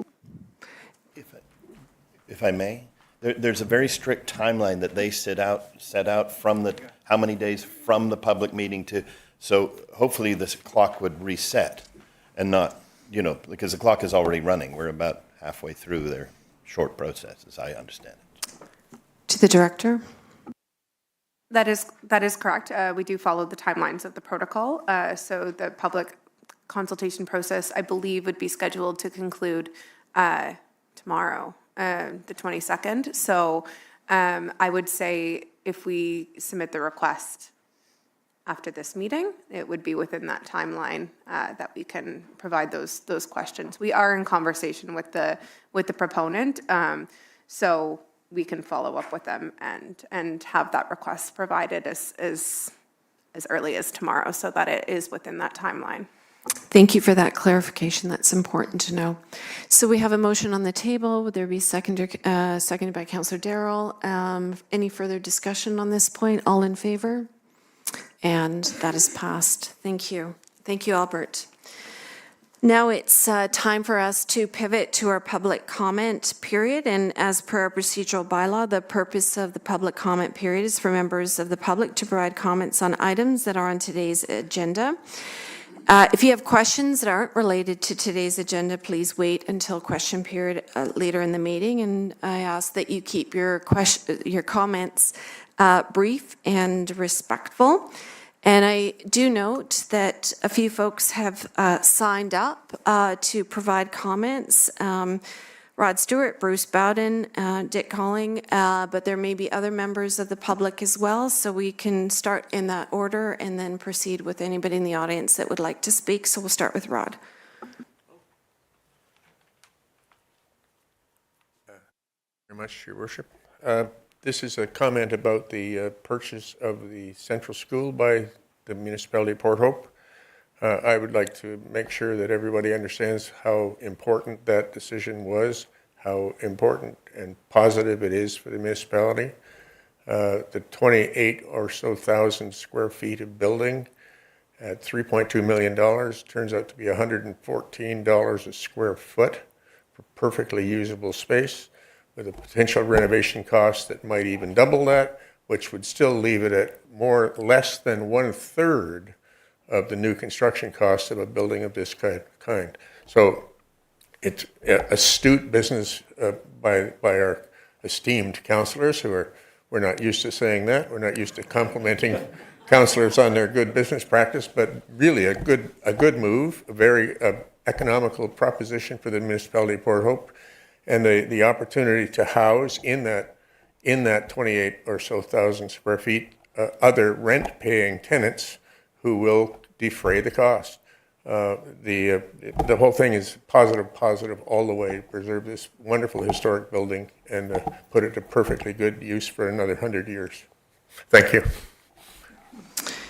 Thank you. Moving on to our next speaker, Bruce Bowden.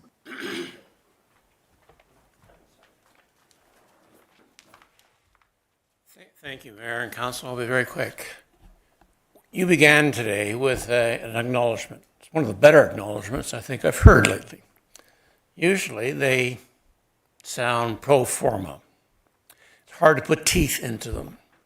It's hard to find evidence of pre-colonist past, our current physical structure, and how these two different, such extraordinarily different communities then interrelated. And our historical record of how they interrelated is not strong.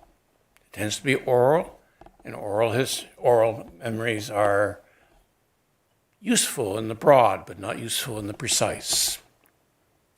But we do have known evidence of two Indigenous paths, important passageways in this territory before the first British colonists arrived. One is the path up the Ganaraska River to Rice Lake, which is hard to trace now, and the other is Lakeshore Road. And Lakeshore Road was the original highway, not Highway 2. It is significant in its topography. It's significant in its historical use, which is in the road. It tells us an entire story of how this community developed through its many decades. The hole in wall is extraordinarily important for that. And lastly, I too want to comment on the school.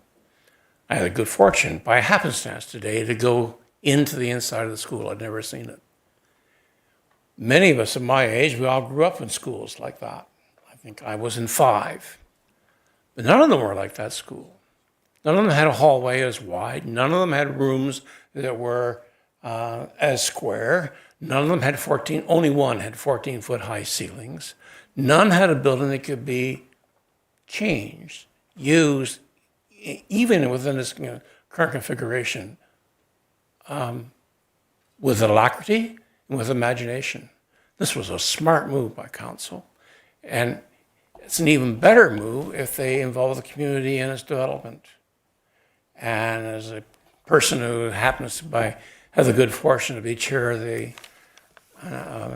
Heritage Foundation for the town, I look forward to that opportunity. Thank you. And next we have Dick.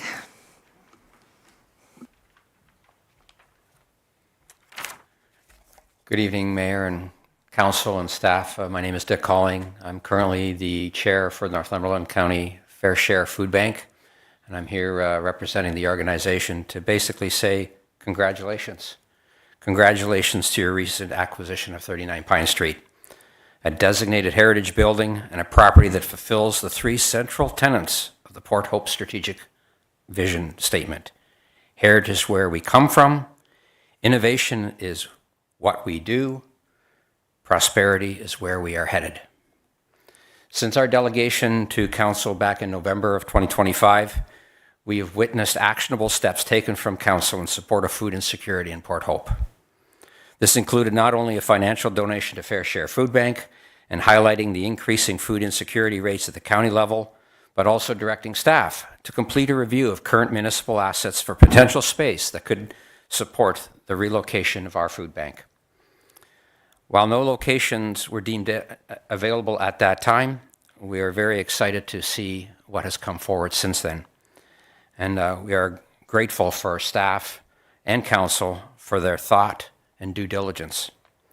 Fair Share commends you for including community partners in your strategic plan for this new property, and we welcome the opportunity to engage in discussions about what the future uses could look like for potential tenants like Fair Share. We obviously have been actively looking for a location for over a year, and certainly from what I am now aware of in terms of this location, it offers huge opportunities as I see it. I wish you well in your discussions this evening in bringing forward the report as you seek grants and subsidies to support the accessibility aspects of it for this property as you proceed in phase 1. And we look forward to some very good strategic discussions and wish to be considered a tenant in the future. Thank you. Thank you. Thank you very much, Dick. And now opening it up to any other members of the public that would like to come forward and make a comment during public comment period. Looking at both sides now. It's a little lopsided today in council. Good evening. My name is Jennifer McGill, council member, colleagues and residents. Thank you for the opportunity to make a couple of comments about echoing what the others have said regarding the Central School. So full disclosure, my property backs on to Central School. When I first acquired the property, the school was empty. It has had a tenant, and the proposal that tenant made for the use of that property has been of concern to everybody, my neighbors, myself, and we think that the decision by council to purchase the property was brilliant. It's incredibly welcome, not only for the residents and the historic preservation of the property, but I'm incredibly proud of this council and all the hard work you're doing to transform Port Hope. And it's clear that we have needs regarding administrative offices and things that are going to allow us to continue to develop this town over the coming short and long term. And the use of this property for those reasons is just a brilliant stroke of genius by you all. And I really want to commend you on your decision to make this purchase. So thank you. Thank you very much. And any other members of the public that would like to come and make a public comment? Hi, Faye Moore. I wanted to just follow up. Thank you, Councillor Clare, for asking the question of CNL about disclosure of municipal roads and frontages to other property owners. And the answer that you got is still part of the problem, which is the person has to ask in order to receive the information. It is not proactively disclosed, which is what the Canadian Environmental Law Association worked with me on. The original petition that went in 2024 was about proactive disclosure, so people are aware that they are living with radioactive waste on the property they use every day. So that is still something that I hope that you will have on your agenda, Mayor, please, to discuss with them about having that in adjacent property files, that information available, as well as letting property owners know that is the only public health approach that we can see to addressing the problem. Thank you. Thank you. And any last comments? Yes. Good evening, Sarah Sculthorpe. I believe it was on June the 16th at a council meeting that I asked about your job posting language. And you have said the future development of the world's largest nuclear plant. Thank you for changing that now to the potential future development of the world's largest nuclear plant. I question why, though, this municipality continues to advertise for OPG. This is a full-out advertisement for OPG, whether you're looking at a job posting for a crossing guard, whether you're looking for a job posting of a swimming instructor.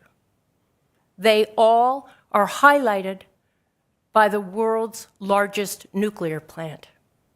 I would like to suggest on your website you could advertise the future opening of the music hall, a beautiful cultural space where people can learn, people can eat. But you don't. You only advertise OPG. And I would really love to see that change. Thank you. Any further comments from the audience? Yes, we've got one other member coming forward. Good evening, Mayor Handkivsky and Council. I just wanted to join in congratulating you on the purchase of Central School.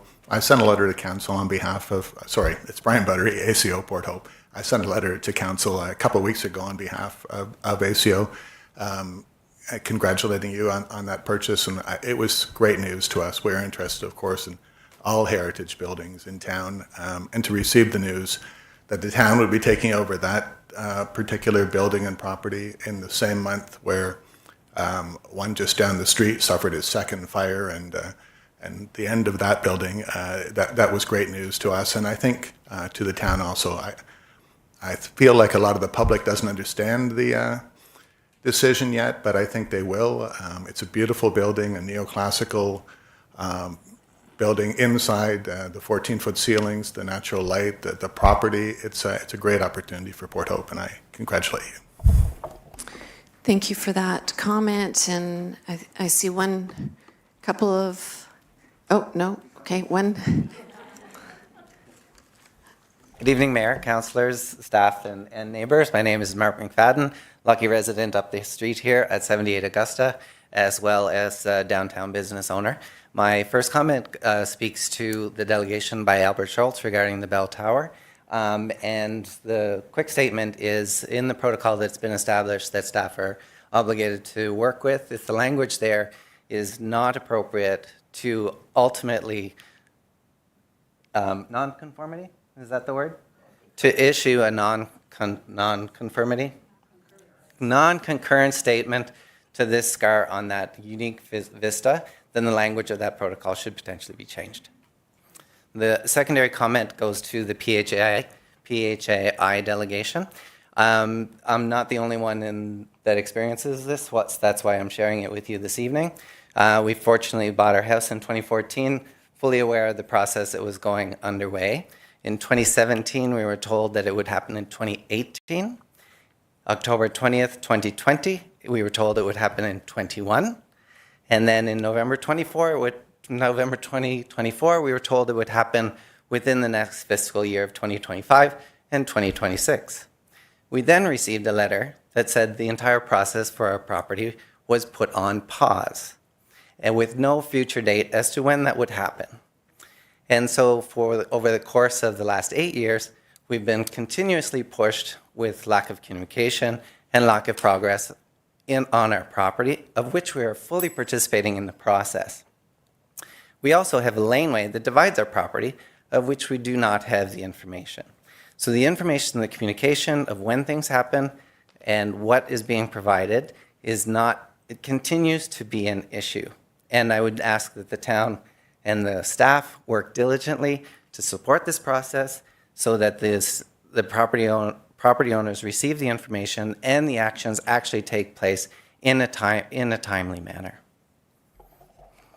Thank you for your support. Thank you for your comment. Any final comments from the audience before we move on? Seeing none, thank you for that public comment period. Moving on to item number 9, which is correspondence, starting with 9.1, Alderville First Nation regarding support for the July 7th, 2026 Notice of Motion re-protection of the tree canopy. The recommended motion is to receive this for information. Can I get a mover and seconder for that? Moved by Councillor Les, second by Council Darrell. All in favor? That is passed.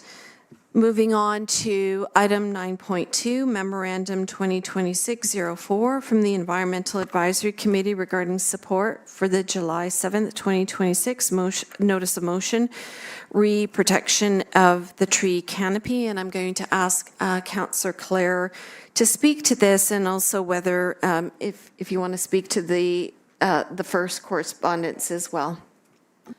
Sure, thank you. I think they're both fairly straightforward. Both are correspondence just offering support for a resolution that is before council again this evening that we considered at Committee of the Whole. I can speak for the Environmental Advisory Committee. It did come up. We had our meeting last Thursday. So I want to thank staff for moving quickly and getting the memo, our recording secretary, to get that memo prepared on behalf of the committee. And it was based on a resolution that was brought forward by another member of the committee who's a representative of the community. Thank you very much for that background. So the recommended motion is to receive this for information as well. Can I get a mover and seconder for that? Moved by Councillor Clare, seconded by Councillor Darrell. All in favor? And that is passed. Moving on to item number 10, which is our consent agenda approval of minutes. Items listed under the consent agenda are considered collectively as one motion. Council members may request that specific items be removed for separate discussion, deliberation, and action. The consent items are listed on the agenda. Would any member of council like to remove any of these for separate discussion? Okay, there are no removals, so I'd like to ask for a mover and seconder to approve the minutes as listed. Moved by Councillor Mink, seconded by the Deputy Mayor. All in favor? That is passed. Moving on to item 11, Consent Agenda Advisory Committee and Board Meetings. Would anyone like to remove any items under this consent agenda for separate discussion? And I believe Councillor Mink will be removing 11.4. Is that correct? Any other items for removal? Okay, so to the clerk, are we able to pass all of the items but for 11.4? Okay, so I'd like a mover and seconder to receive the advisory committee minutes but for 11.4 as information. Mover and seconder, moved by Councillor Less, seconded by the Deputy Mayor. All in favor? That is passed. And handing it over to Councillor Mink for item 11.4. Thank you. On May the 14th, the Accessibility Advisory Committee passed a motion. There was a lot of discussion about this over several weeks, and it was passed, and I'll read it out. It says that the Accessibility Advisory Committee recommend that council direct staff to look into the feasibility of offering American Sign Language workshops to first responders and frontline staff. So this was identified by the committee as a need in our community, and wanted to bring it forward to council for further discussion. Thank you, Councillor Mink. Did you want to comment any further, or are you just bringing that forward on behalf of the committee? Yeah, I think I'm bringing it forward just for discussion. It is a disability in our community. As those of you who attended Canada Day would have seen that we did have an interpreter, sign language, ASL sign language interpreter on the stage. So we have made some progress as far as deaf and hardened of hearing community of our neighbors. So that's great progress. And this was one other recommendation that was brought forward. So I don't know if staff wants to make a comment on that, or if council has any comments on that, and how you may want to proceed. The Deputy Mayor would like to comment. So I guess this is a question back to you. Is this for every frontline individual and every first responder? And is this a voluntary program, or is it mandatory? I think that's to be discussed. So the motion is to look into the feasibility of offering it. So I guess that would be something that we would direct staff to determine. Yes, Deputy Mayor. And then just a quick extra on this. Do you know how long it takes for an education for ASL? I do not know. It was discussed some basic signals, and then I don't think the intention was that it was to be fully affluent in ASL, but some basic signals. So I have a question for staff on this issue, and that is, do we know how many staff members are fluent in this form of communication, and/or do we have access to folks that do have it? Because I know that within the healthcare system, not every single frontline person would have to do that kind of training, either voluntarily or in mandatory way. But in order for them to have access to timely care, that they need to be able to be provided with such a person if required. Yeah, through you, Chair. Yeah, just reading the motion that's been put forward, we'd have to do some deep assessment of what is the definition of front line? Is that the parks person that meets someone in the park that happens to be cutting the grass? We'd have to, do that kind of assessment to figure out the broad scope of this. And to the Deputy Mayor's point as well, what is the time? What is the time required to do this kind of training? What level of training and sophistication is the committee asking for? I think my fundamental concern would be first responders. The firefighters are required to do mandatory legislative certifications to do their job properly, and that's a legislative requirement. So, and they are having a scramble to get that done within the next 2 years as well. So we would have to prioritize who is going to do that. But to your point, Mayor, typically with the resources provided, we do not have people fluent in multiple languages. We would tap into a specific resource. We wouldn't have everyone speaking fluent different languages, whether that's sign language or different spoken languages. So I think we fundamentally have to, typically there is a resource provided, an individual resource provided by the municipality or whatever organization. It's not a broad-based training that everyone would have. So we would have to really dig down and figure out what the budget implications are for that. Okay. If there's no alternative motion to this point that anybody wants to put forward, we can accept it for information. Councillor Clare? Yeah, I'm wondering is it possible to refer this back to the committee for further study? Because I think one of the things I know, other committees are doing is not just sort of raising the idea, but actually doing some of the legwork so that we have something a little bit more fulsome to consider and respond to. So I would be happy to bring forward a motion, just acknowledging the committee's request, but referring it back to the committee to do a little bit more of that legwork before it comes back to council. Just a question on that. Would the actual committee know whether or not we do have folks on staff with that kind of training and with that kind of expertise, or who we have to access that can have that skill set? So I'm just going to see the CEO and then I'll turn back to you. That's a good point through you, Chair. We need to do a little bit of homework to be able to advise the committee of the current status of what we have offerings are available to offer. We'll work with Human Resources, I guess, would have those skill sets on file and we can tap into that. So would you like to revise it maybe to put it to staff, to put to the committee the information? Because it seems like that's a information gathering. Because I think there's two sides, right? There's what we know internally, but I know committees can engage with staff and get that information sort of behind the scenes. But the other piece was sort of what are other municipalities doing? Is there a precedent? Are there things we could look at, best practices from elsewhere that could be compiled to help inform our discussion? Back to the CAO and then to you, Councillor. Thank you through you, Chair. I don't think we need a motion to direct staff to feed information, give information. We've heard that. We'll take that away. I think it's similar vein of the Climate Action Committee. You guys do offer research and provide research and inform council. So I think that would be a similar direction that we would seek from the committee. We are resource constrained to do that deep dive level into understanding American Sign Language. And we appreciate the support on that one. Okay, Councillor Mink, and then I'm going to turn it back to you for the proposed motion. Councillor Mink?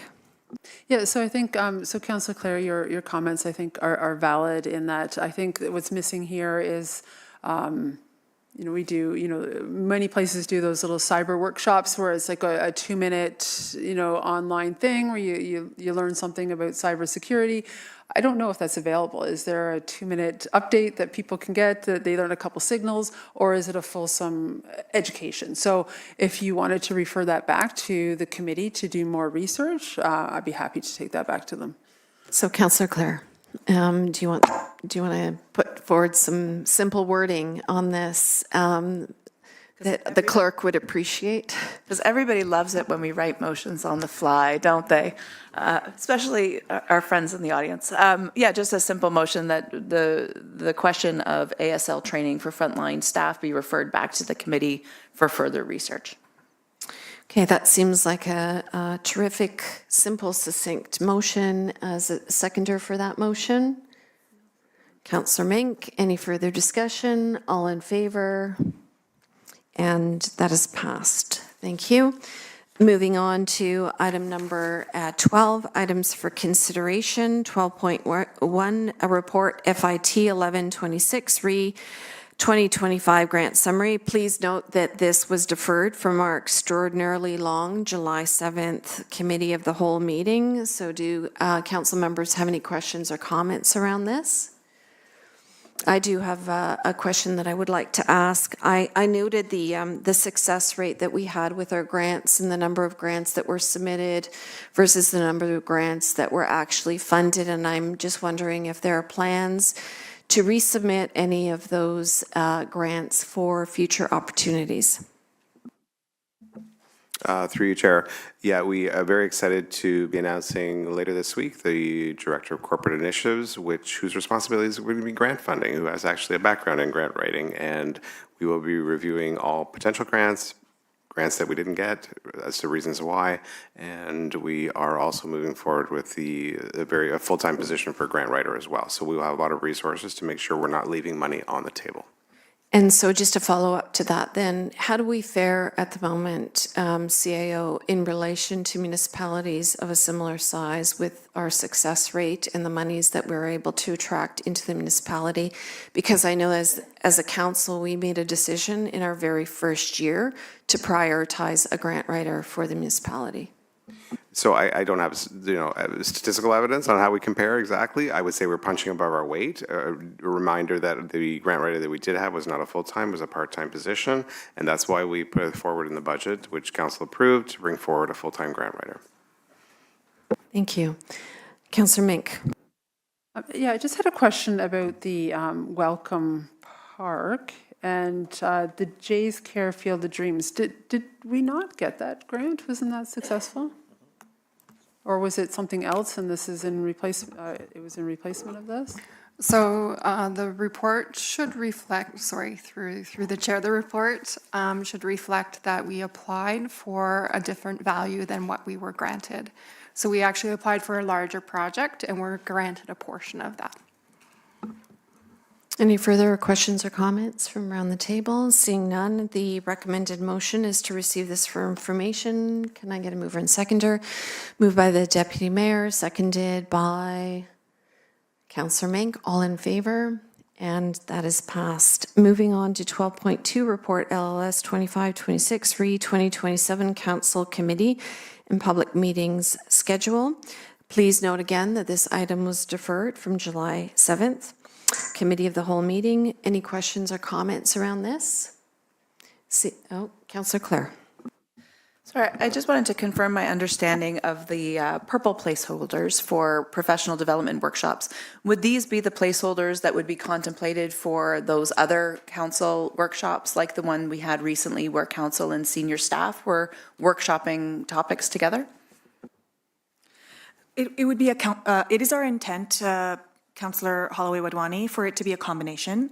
Not just it would be for those workshops, but it would also be for any other professional development for council. Typically, in a new term of council, during the first year, there is more orientation and professional development that does occur, which is why we wanted to put some time aside.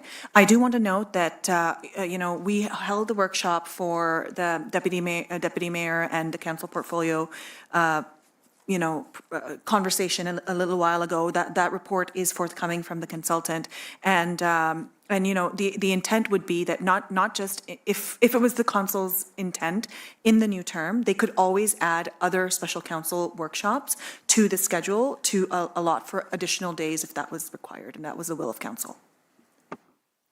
Okay, seeing no further comments on this, the recommended motion is listed on the agenda. Can I get a mover and seconder for this? Moved by Councillor Darrell, Second by Councillor Clare. All in favor?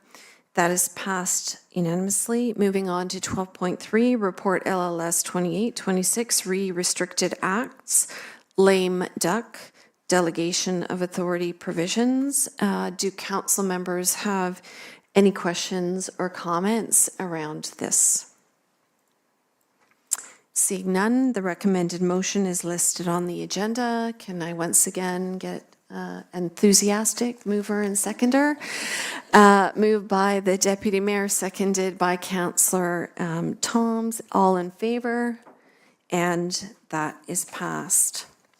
Moving on to 12.4, Report CAO 0826, recommended capital expenditure authorization and debenture borrowing for 39 Pine Street. Does staff have anything to add before we turn it over to council for questions or comments? Thank you, through you, Chair. Oh, the CAO? Oh, sorry, did I intervene? Through you, Chair. Yeah. So the what we're presenting in the staff report is essentially, as requested by council at the last meeting, sort of the costs that we were shown in closed session that council based their decision on, and that was put forward. So we were trying to be transparent in the costing and our estimates being put forward to council, and that's what you made your decision on. The funding sources, we had different options of different ways of doing it through the debentures, different levels of debentures. We thought this was the tightest level for debentures putting forward. There is this debenture, is typical municipal practice. It opens up the broader scope. It doesn't mean we'll spend it all because there's a lot of still unknowns that we need to. So in reflection on that, and we've had conversations with staff, we want to take a slightly different approach to present to council a possibility that they can consider. They can consider this existing motion or a different motion. We want to take a hybrid partnership approach model, I'm going to call it. And we just put a bit of a slide deck together, a couple slides together, just to help explain another possibility that council could consider. Next slide, please. Oh, sorry. So we call this the proposed hybrid financing model. This is really an innovative approach. It's very much in line with sort of Port Hope 2.0 and doing things differently and looking at things differently. We heard tonight a lot of conversations about the community wanting to be involved and have a say in it. There's a lot of community members that want to contribute and support this project, from the ACO, the heritage, designers, all sorts of people. There are different funding sources that we're looking at through CNL, in the remediation cleanup. We just don't have all that information at this point. There's a significant amount of grants that we're looking at. We have a litany of grants that we're looking at different levels of funding sources. So this hybrid partnership approach brings in different interested parties to help us support it. This approach will create capital funding sources as those source commitments are actually solidified. It's actually an approach called, we look at as living within our means. So we move forward strategically, moving the capital projects forward strategically, and we're proposing this option here of reducing the debenture to $4.9 million, and that will cover the initial acquisition costs and set up an initial capital budget of about $1.5 million to get us going, get us off the ground. That'll give us the time to work with our community partners and look at different funding sources. As I said, typically, this isn't a typical approach, but we like to do things a little bit differently. I think it's a reasonable approach, and we've heard from the community that they are supportive of it. So this is a different way of doing it. We will continue to bring net capital costs to council right through the regular budget process, and we will, at that point in time, you still have to approve the capital project, but we will also be able to demonstrate the committed funding sources that we do have through grants, contributions, community fundraising. There's leasehold improvements. We have multiple different tenants that we are exploring with. From an operating side, we will have more formal lease agreements. We heard the Fair Share Food Bank that was interested in it, but we don't have formal lease agreements. So we don't, and some of those, they're negotiations, so we don't bring those publicly. So we want to be very careful on that, as well as not, making sure we have our negotiations and our ducks in a row before we, formalize our revenue line items. So this is an alternate proposal, and I'm just going to pass it off to Leo, just sort of the steps that we've taken and steps forward on this approach. Thank you. Members of council, the next slide, please. This approach is different than a normal municipal approach. So we went through the acquisition and negotiation for $3.25 million. That was only 3 weeks ago. And I know council's very interested in going, how are you going to get the rest of the funding? And so we've been talking to a lot of people. We've got a shopping list of grants. It's on another slide if you want to see it. And there's some negotiations going on. So step 2 in this process is seeking grants and external funding. We've just deepened our staff resources to take advantage of grants. And we're looking at strong long-term tenants, not tenants with means and a history. I think that's a critical piece to it as well. So the second step is to start harvesting tenants and grants and other things to offset the cost of the transformation of this building. Step 3 would be commence detailed design and costing for the outdoor improvements, and we've already had discussions with the cleanup folks, PHAI, and they're some interest in participating. We need to finalize those negotiations, as you can see in the recommendation. Step 4, starting to commence detailed design and costing for interior improvements with skilled heritage architects, and we need to put in an elevator system, technology, certainly accessible washrooms, before this building can transform from a school into a fully publicly accessible service center that serves, not only has municipal staff in it, but serves the broader community. And police services we've been talking to, and they were in the building today, and they are very interested in a couple of the rooms. So we hope to continue those discussions. And while I'm talking about the police, if you think about it, if the police are able to be accommodated in this building, that is an avoided cost of $3-4 million for an addition to the police station. So that has to be thought about as well. So the fifth step is engage community groups. There's been a lot of discussion about having technical committee and working on this and fundraising and that kind of thing, community fundraising side. And so we'd like to action that, and that's step 5. And then step 6, council's already talked about. Mr. Parkin has a report at some point soon on the sale of surplus lands to create a revolving real estate fund. Most municipalities have in and out funds that you sell lands and then you can buy other lands and do things. So that's step 6, and then the work would move on from there. But I think those are my comments, and we think this is a great opportunity to solve an immediate space need, save the Heritage District asset, and yeah, those are my comments. If there's any questions, I can get into I don't want to talk too much about who we're talking to, because those are privileged conversations, but I do have some grants if council was interested to see the grants. Oh, so there's slide 3. So there's a Federal Legacy Fund, Green Municipal Fund. The Royal Bank has a fund for certain technology and AI type things, and that's the future. Again, Trillium has funds for capital. Accessibility grants, we know of at least one grant for around $300,000 that would almost cover the elevator installation. And the Architectural Conservancy of Ontario, we've talked to them. CNL, we've talked to about the cleanup. Certainly partnership funding with tenants, and if the food share moves in, they would need certain improvements, and they would be responsible for and looking after some of their leasehold improvements. It wouldn't fall to the taxpayer. So those are all the kinds of things we're looking at. So that's the community fundraising. Thank you. Thank you. Did you want to, wasn't sure if you had your, okay. Councillor Less. Thank you very much, Leo, and CAO and Mayor for, spearheading all this. there is a perception in public that, wow, you spent this money and our taxes are going to go up and, the building's not worth it, da-da-da-da-da.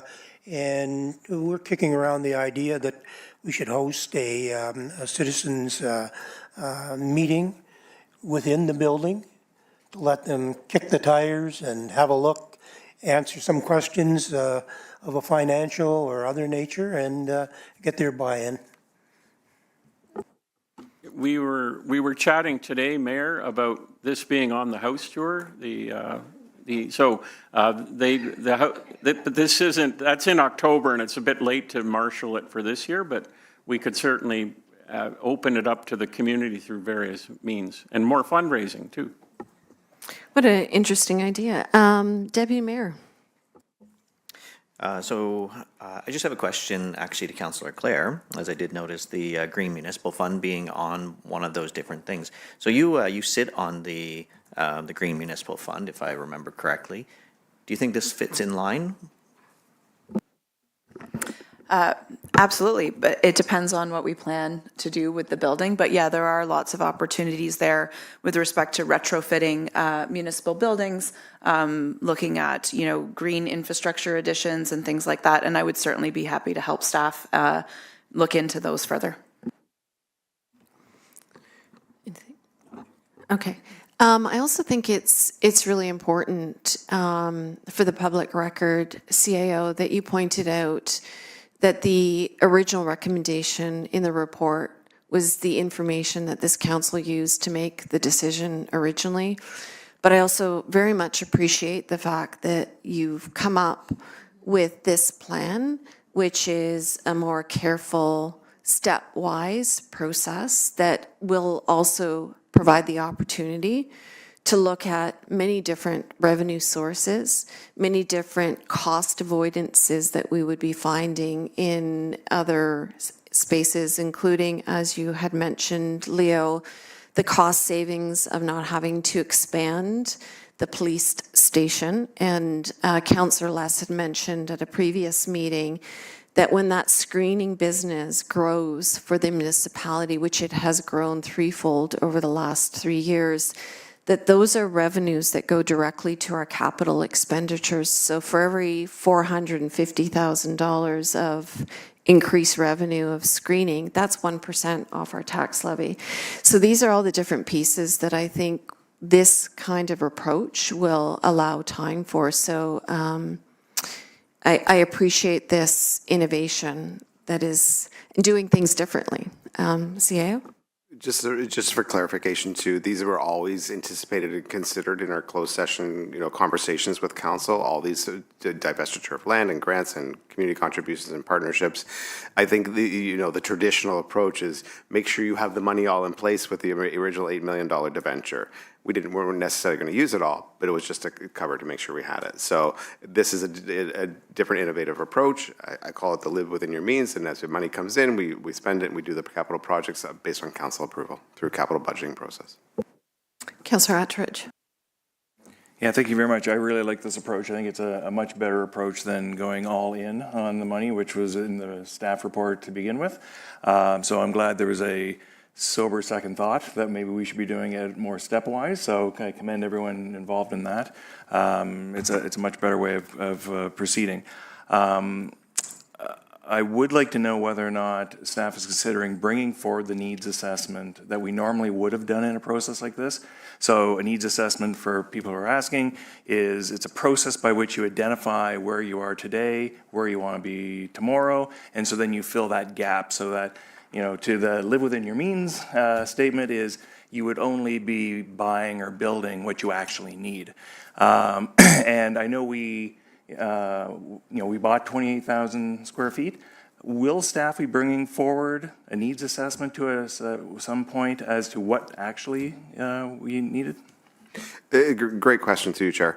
I think what we're trying to do too as well is figure out, like, we've made a broad-based assumption, 2/3 for municipal use, 1/3 for tenants. And as we start those discussions, as we start doing the space allocation needs for the facilities that we have, then we can make a more definitive response to that answer. But yeah, we will be bringing something back once we have more concrete tenants lined up and things like that.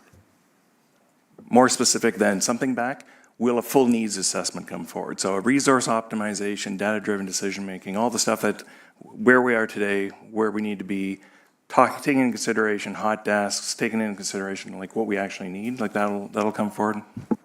Yeah, the entire space facility allocation for staff will definitely, yeah, to your point, the hoteling scenarios, what can we do hybrid, we can bring something forward, we will bring something forward, all that detail. And back to the CAO on that very same question. What was the information that you shared with us around some of the needs of staffing for this space at the last meeting that we discussed here at the table? Through you, Chair, yeah. So the initial assumptions we had, at least in the 2026 budget, we had 12 bodies that we were bringing on board. We just don't have the space for those 12 bodies. And then that's where we'll start looking at consolidation of space, what makes operational sense, consolidating different departments together, centralized customer service, where will that reside? There's still those decisions will be made as the senior leadership team does that analysis. Councillor Mink? Thanks. So going off of Todd's point about the needs assessment, and as you had just mentioned, identifying where everybody will move and shift. When I look at the list, the 6 steps or 7 steps in the presentation, the sale of surplus lands came last. And I guess my question and concern is, through that needs assessment, we may find surplus lands that could be sold and applied towards this property. And by taking a debenture out first that can't be paid back earlier, I kind of feel like that needs assessment should come first and those surplus lands should be identified first because they could be applied towards the property and maybe offset the total cost before taking out the debenture. Could you comment on that? So I think it's a timing. We do need some cash now to start moving forward with the project. And remember, the debenture doesn't actually kick in. We start off, it's a little convoluted, but we start off with a construction loan, which is at lower interest rates. We actually don't sign up to the full amount of the debenture until the project's done, probably 2 to 3 years later. So there's a little bit of a twist. So we're not committing to the $4.9 million right off the bat. We're not going to have that $4.9 million sitting in our bank account. We need it to pay off the bill. Well, we shuffle money around. I will say the needs assessment, that list that was there, grants, community partnerships and things, and putting the sale of surplus lands at the end was not a prioritization list. It was just quickly listing everything down. So it was not a prioritization list. We have to do strategic analysis of those surplus lands. What does it mean? What does it mean if we, as I think I mentioned at the last council meeting, you had referenced 5 mil. The business case may not be to sell 5 mil, right? There might be other opportunities for it, other development opportunities that could be a better business case where we could actually make more revenue streams in the future. So I don't want to peg the decision for this debenture on the potential sale of the lands, because that's going to take time. That takes appraisals. We'll talk about appraisals and next topic, but those things take time, putting it on a market. So I don't think it's at this point in time, it's going to be happening. We are estimating probably, $500,000 to $1 million on just general sale of surplus lands that we can find. So I don't think it needs to hold up the process at this point in time. So I have sorry, Councillor Clare. Yeah, thank you. And I want to say a special thank you for daylighting all of the things that we did contemplate in closed session that we've not been able to speak about publicly until now. I feel free, which is great. So thank you for that. I did want to follow up though on the surplus lands, because one of the properties we already did declare George Hamilton surplus and direct staff to move forward with the process for sale of that property. That was about 1.5 years ago. So I'm wondering if there is any comment at this point around that property, and is that something that is still being contemplated? Is that coming forward in the report from our solicitor in short order?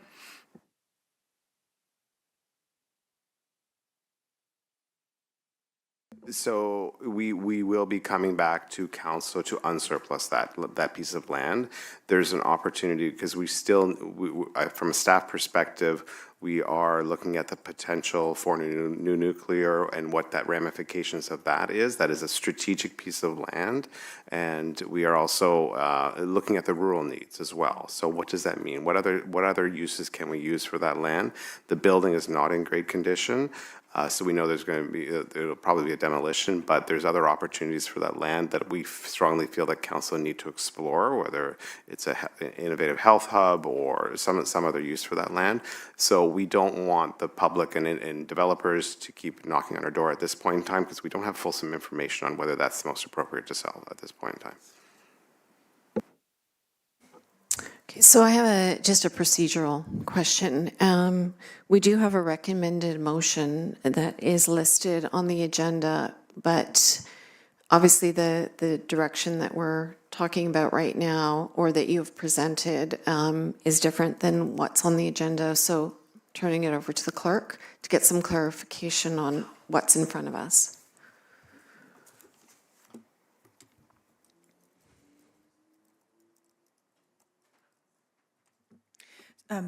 Thank you very much, Madam Mayor. My apologies for the delay in responding. I was just double checking some of the language, but it is my understanding, based on the evolving and the information that has been presented tonight, that staff do have an alternate motion for council's consideration.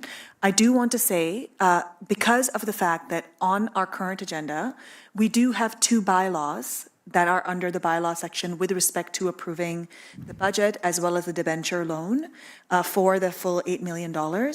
If council does decide to move forward with the alternate motion, when you are considering bylaws, you would just need to pull those bylaws and not consider those. I will flag that for you, Madam Mayor, but I wanted to say that those bylaws would need to come at a later meeting so that to reflect the new motion. And I'm happy to share that language if you are fine with that. I'm looking to colleagues. I think we'd like to probably see what that looks like, please. So this is just the language that has been prepared and is available for council consideration with respect to an alternate motion for the 39 Pine Street report. So we'll just give everybody a moment to read this carefully.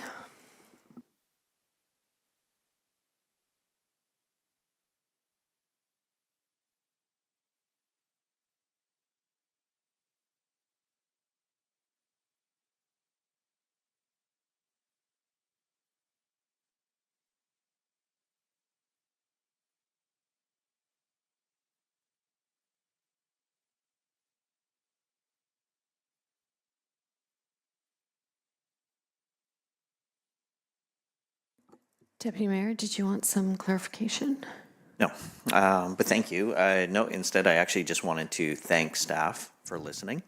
This alternative motion, I'm really glad that it came forth from you because it was something that I was going to bring forth one way or another. So the fact that you guys actually listened and made some changes, I am definitely willing to move this when we get to that point, though. Okay, Deputy Mayor is moving the motion. Okay. Oh yeah, no, go. Well, we have do we need to get a seconder and then a comment, or can we take? I'm just losing track here, sorry. Madam Mayor, it is up to your discretion. Yep, Councillor Attridge. I would like to add that a needs assessment be included in this in some place, so that staff also be required to bring forward a full needs assessment to council.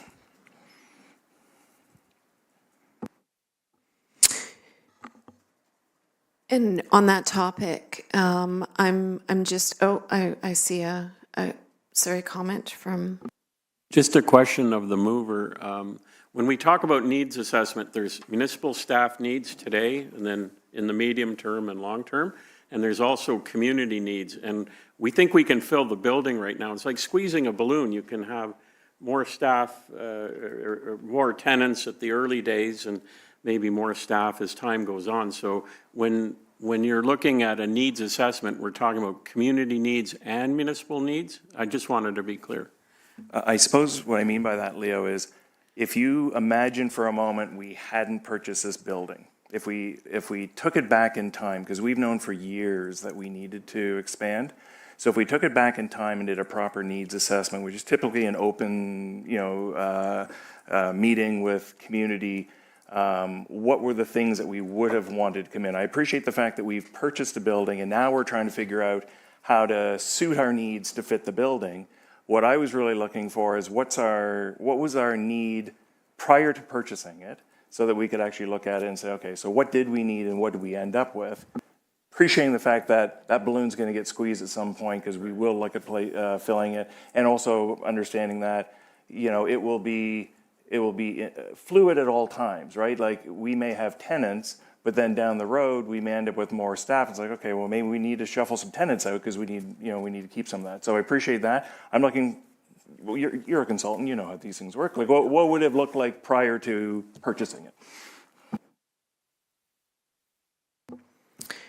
Is that the clarification that you need? Okay. Councillor Mink? May I just ask Todd, on to that point, are you asking for municipal needs that may also not be included in that building? We may, as the CAO said previously, we may still use 5 mil. So are you looking at the municipal needs as a whole, like what we need to operate, or are you looking specifically? No, it's as you speak. Like, typically when a needs assessment is done, you would look at, here's all the facilities we have, here's all the staff that we have, this is where we are today, what will we need down the road? So it may have been something like, oh, we're going to add 10 people, 20 people, this is what it looks like, recognizing some of them are hot desks.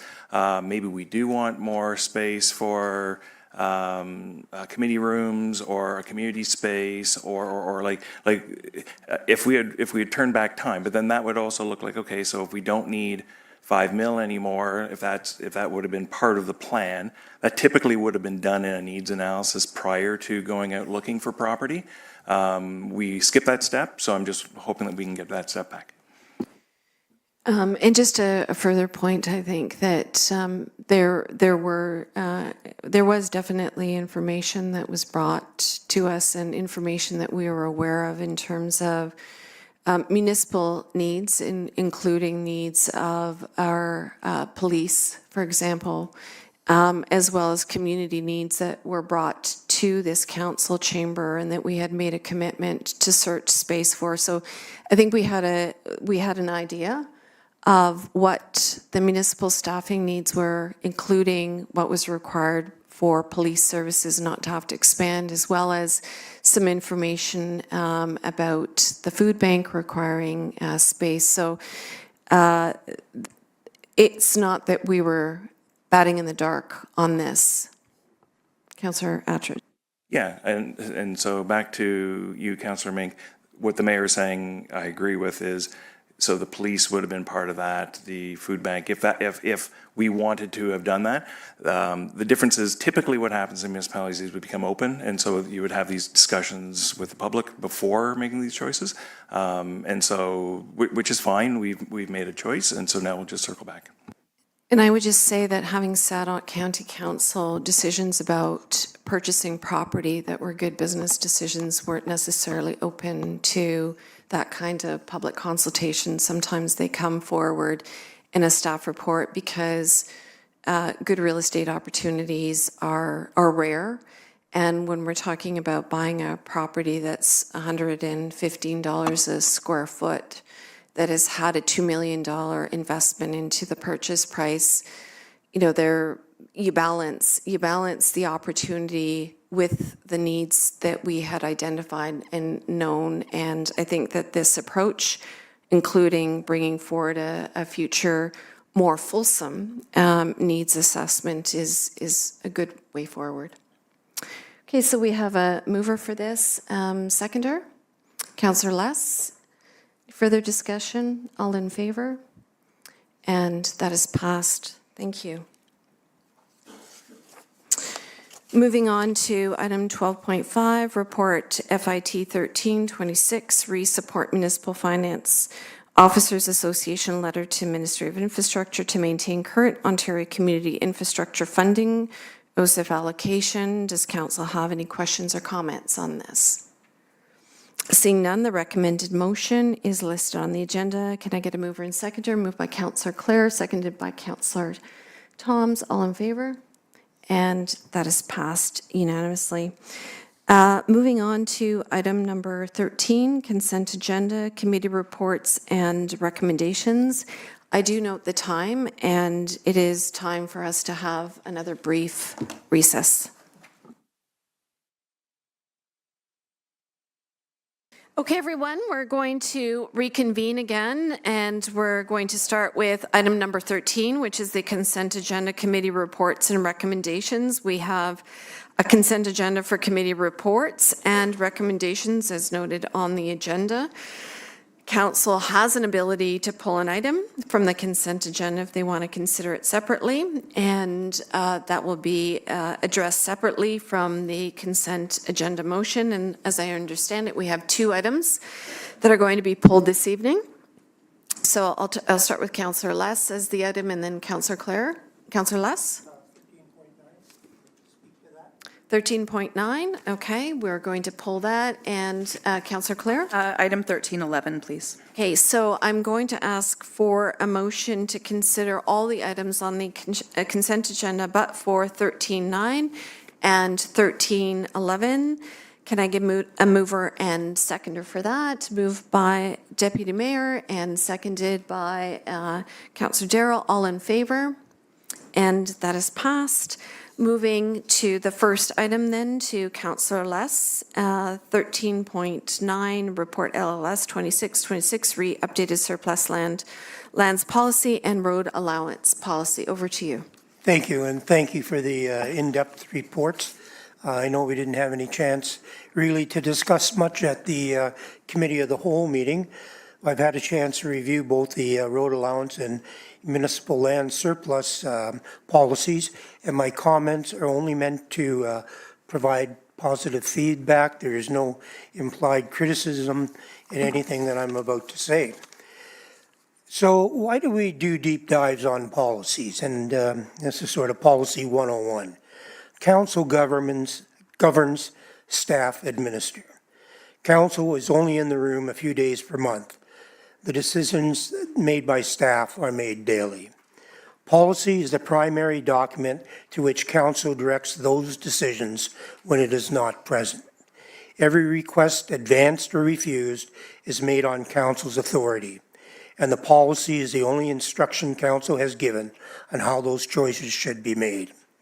If our instructions are vague, the discretion belongs to whoever is on staff that day. If it is clear, council's priorities are protected, whether we are in the room or not. To that end, there were a number of items in each of the 2 policies which I felt warranted more examination by council to help clarify some of the ambiguities. I'll give you a few examples. In the road allowance policy, the phrase compelling reasons satisfactory to the municipality appear 4 times. In Section 7, road improvements, in Section 11, change of use, in Section 13, leases, and in Section 15, sales, thus making it the policy's only decision test for every discretionary question it governs. That is not criteria. It is kind of unrestrained discretion.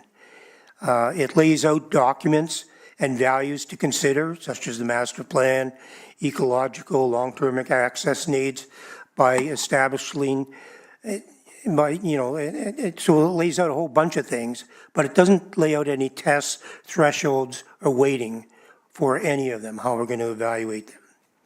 Another item I noticed in the road allowance is trespass on closed roads, Section 14, states that any individual using the land is trespassing and the municipality may prosecute.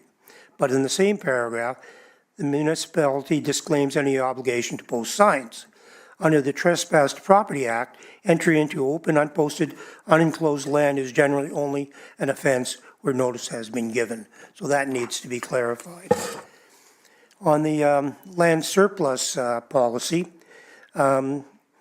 declaring lands to be surplus 2.1C, the director may refuse a municipal lands purchase if, in their opinion, the lands would not be considered by council.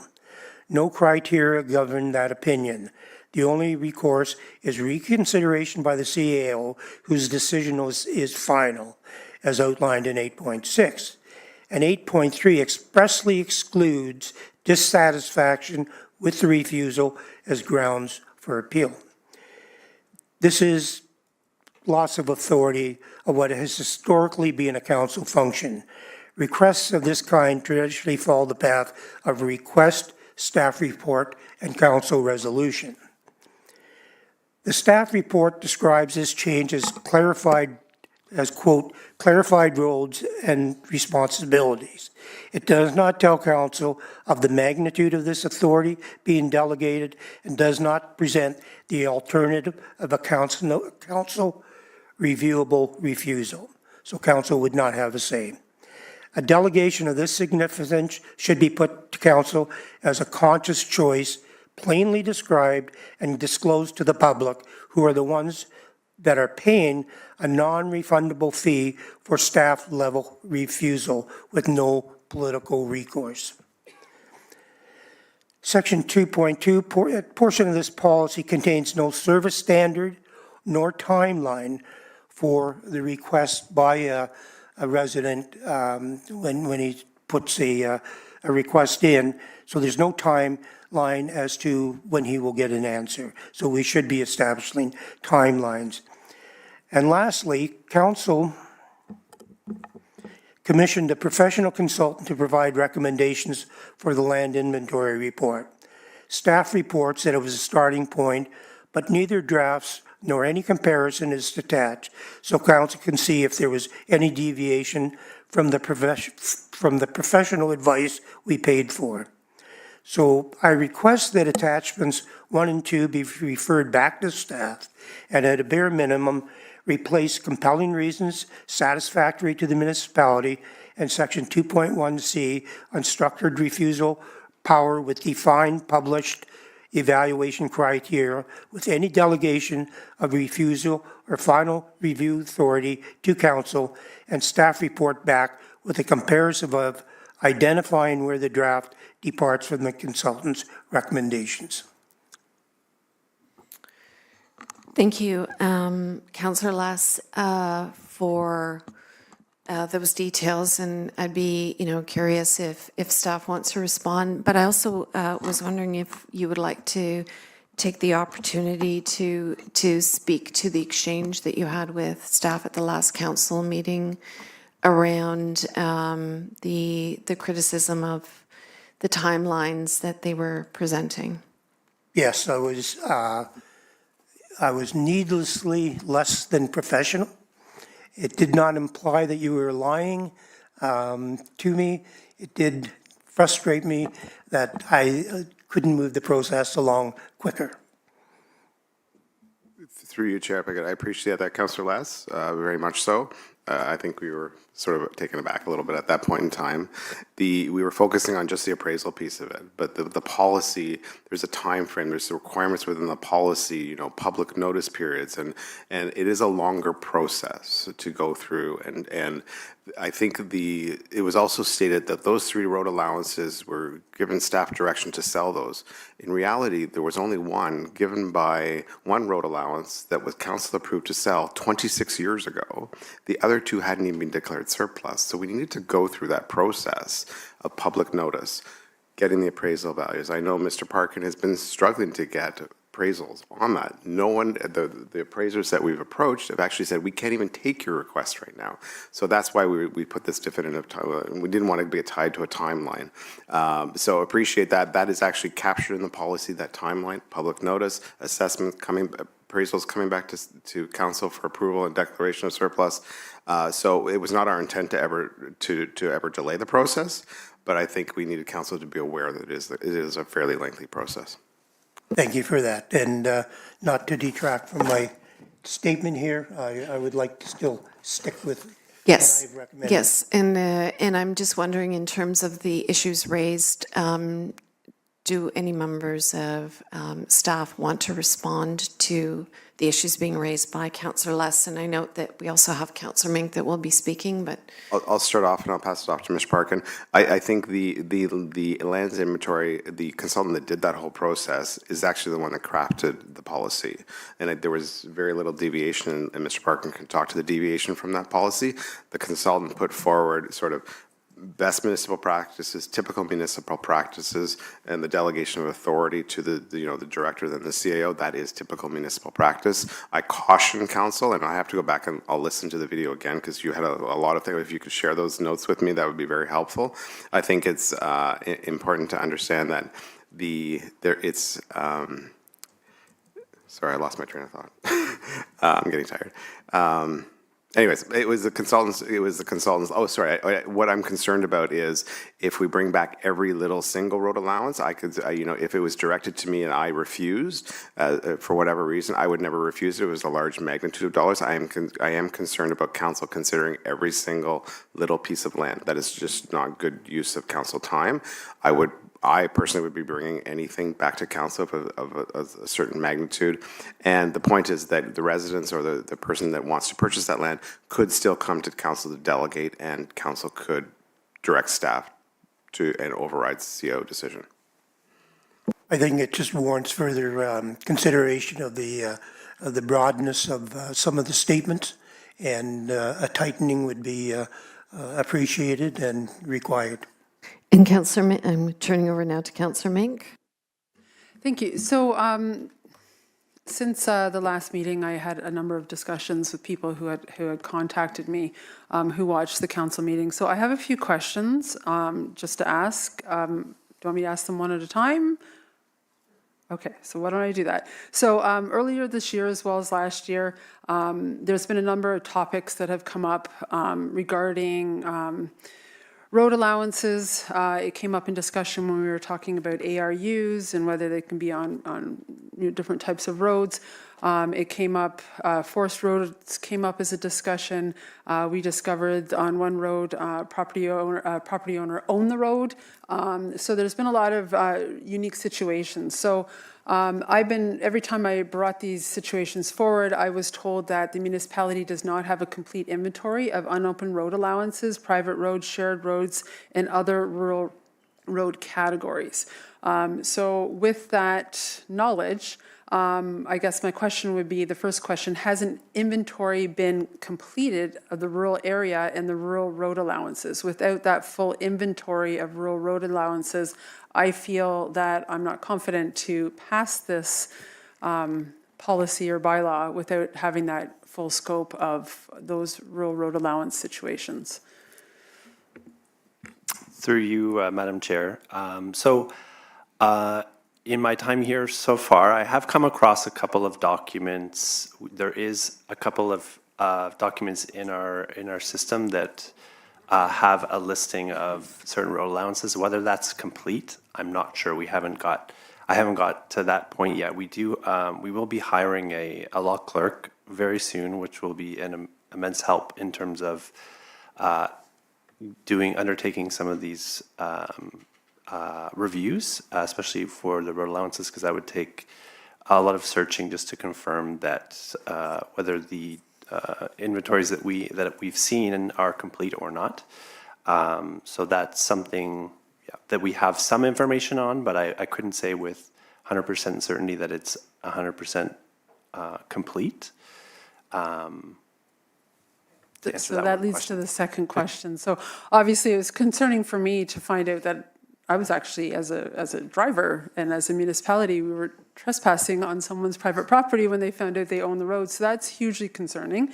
So that takes me to my next question. Has staff undertaken any review of historical agreements with the former Hope Township involving road allowances, particularly where farmers have been permitted to use those lands for I know we've addressed access to agricultural properties. However, I've learned that some road allowances are actually fields. And farmers are telling me that they had historical legal agreements with Hope Township that they may use that road allowance in perpetuity as their agricultural land, which would mean that they're actually trespassing when we look at this bylaw. Has that been considered? I'm not aware of any of those. It certainly hasn't come across my desk yet, but we can certainly look into that. If you have any specific information that you could share, I'd be happy to look into it, but I haven't come across that. Okay, so that brings me to the next question, is I was presented with one case.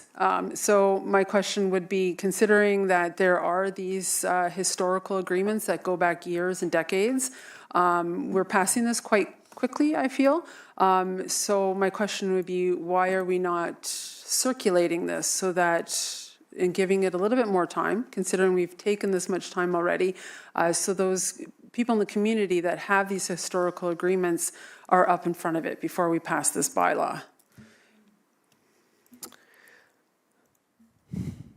I would just say that that's certainly within council's purview to, we put it on the committee of the whole agenda, so it's been part of the regular agenda process in terms of notification.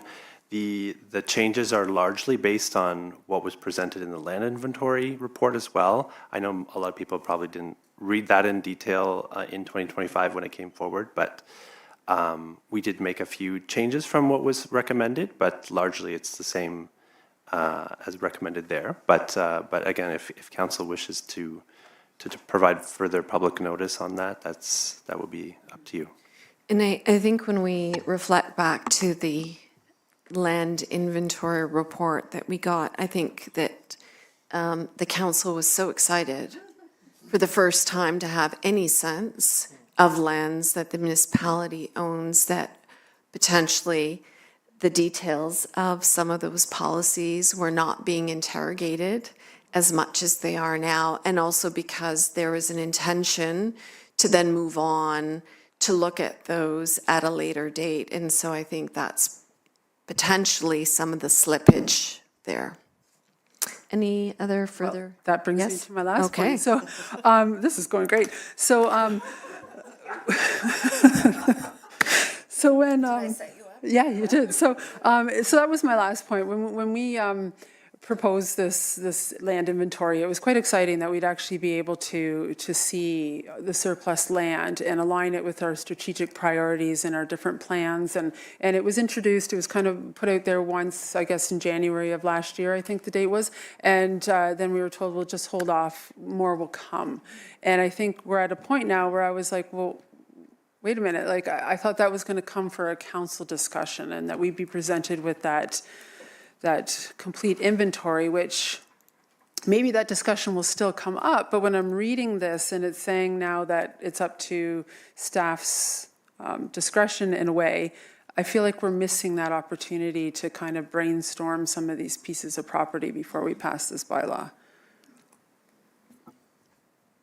See a little conference happening and just wait for a response.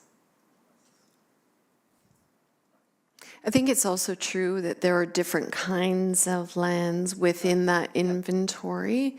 And so maybe it's kind of a stepwise thing, but let's hear from, yes, Lee. Try to answer that one. So I guess there's a couple of different ways that the land would come forward to council for consideration. One of them is a land purchase request. So that would be a member of the public would come forward and say, I want to purchase this specific property, submit their application form, and then it would be reviewed by staff and then brought to council if it all went through the policy. That would be one way they would come forward. The other way that we've actually talked about earlier in relation to 39 Pine Street North was that we would bring forward a report, likely in the form of a report, sort of a list of properties that we thought could be sold, in the near future. We're just about to issue, hopefully tomorrow actually, an RFP for a real estate broker of record for the municipality so that we could work with them to develop sort of a strategy for, recommendations on which ones to sell. We have a list of them in the land inventory report that we can start from. and then a sort of a strategy about how to market those for sale. But we would also bring a report to council. Obviously, those would need to be declared surplus before they're sold. So it would certainly come back to council for a final decision in both processes, whether it's requested by a member of the public or if it's brought forward by staff or by council as well. Okay, thank you. So my recommendation based on all that is that we should defer this. We should give the community an opportunity to review it and come to us to say, hey, I already have an agreement that we may not know about, or be aware. I think there's a lot of people who aren't aware of this. And I think that if you bring that report, these are the little pieces of land that we can sell right away is great. And then those pieces that fit with our strategic priorities that we can discuss as a council, I think that would give me more comfort. So, okay, Councillor Clare, and then I think Councillor Les has a motion. All right, I was actually going to circle back to something that Councillor Les said, because I also had a question around Section 8, and I know I did reach out to you earlier today. And I think when I'm hearing, I think the question's already been answered by the CAO, which is what is the recourse in terms of appealing directly to council if a request has been denied through the staff sort of administrative process.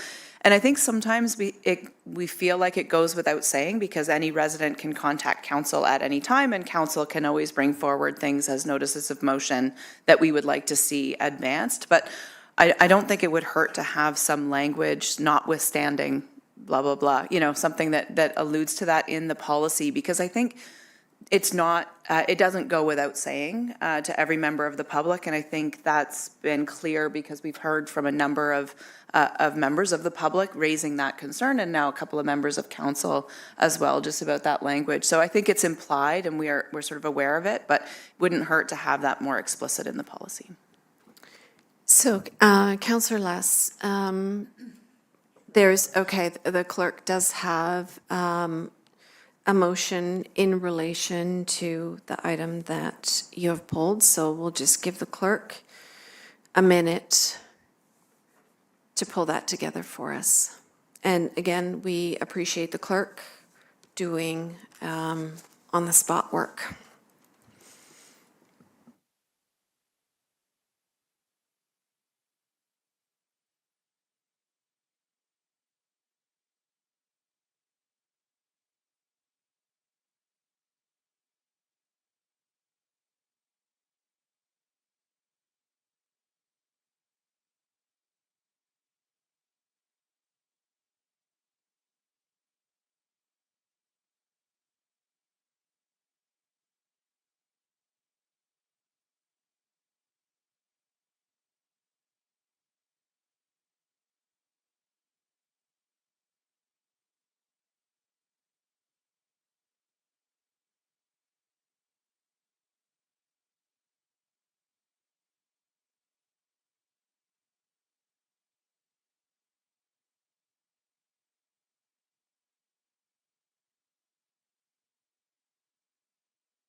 Madam Mayor, I just want to note that this is the language that has been provided by Councillor Andrews. I've just massaged the language slightly, Councillor Andrews, just to ensure that staff have adequate direction. This is the language that has been provided. I believe some of these questions may have already been answered, but it is up to council whether they wish to adjust any of this language. Thank you for that. And just noting the municipality typo there, yeah.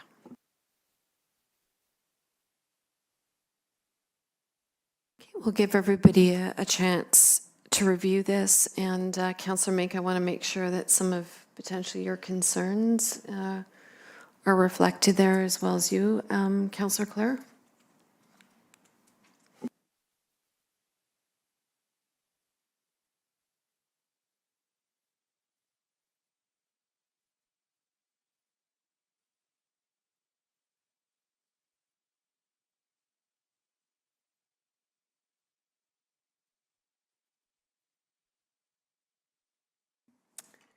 Councillor Mink? Yeah, so I would just like to add that this is posted for community consultation, I'm not quite sure. Distributed somehow, that it's made available to those who don't necessarily watch the council meetings.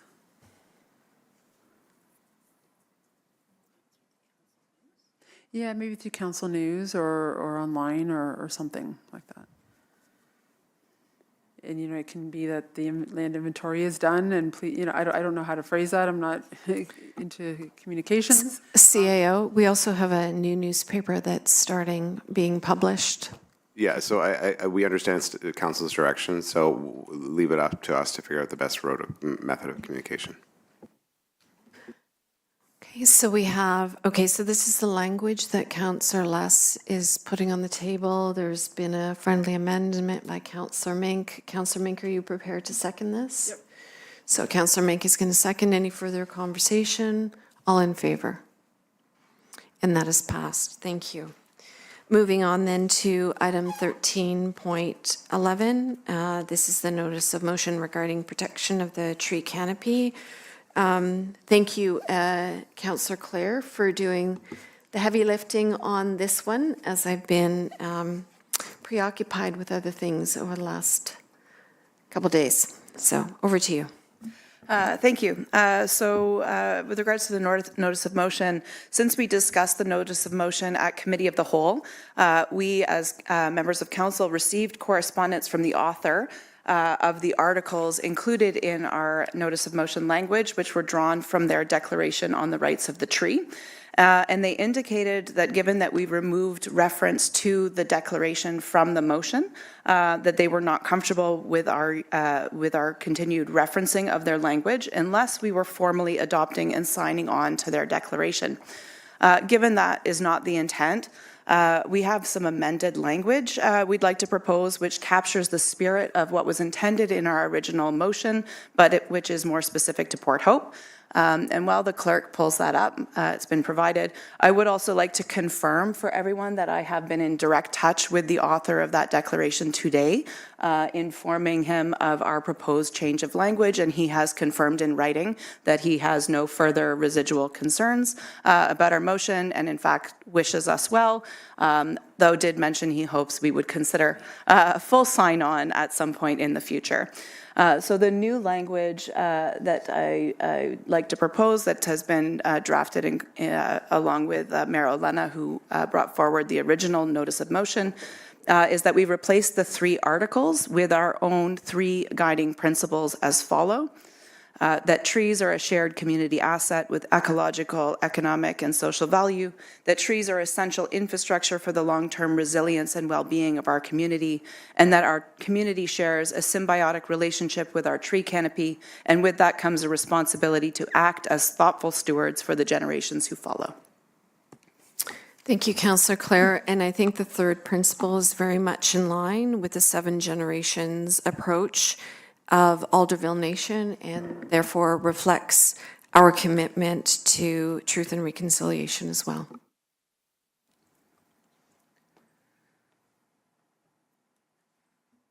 Okay. Do we circle back to the original movers and seconders for that? And if so, I'm going to have to pass the chair to the Deputy Mayor. Okay, well, thank you. So I guess we have a mover and a seconder then. Just looking at the clerk just to make sure that it is still, okay. Open up for discussion. Any council have any questions or comments? Yep. I'll give it another minute or 2 for Councillor Attridge, and then.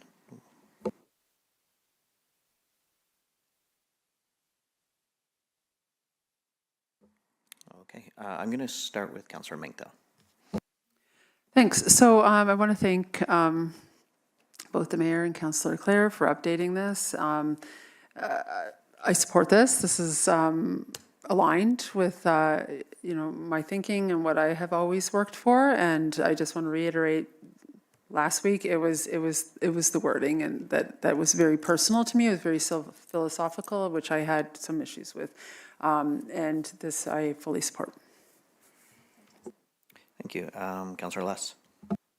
I didn't mean to step on the toes of the original author of this, and when Mayor Olena asked me when we were going to take out some of the reference words, whether I would eliminate the articles, and my first thought was, no, that's the whole basis of this.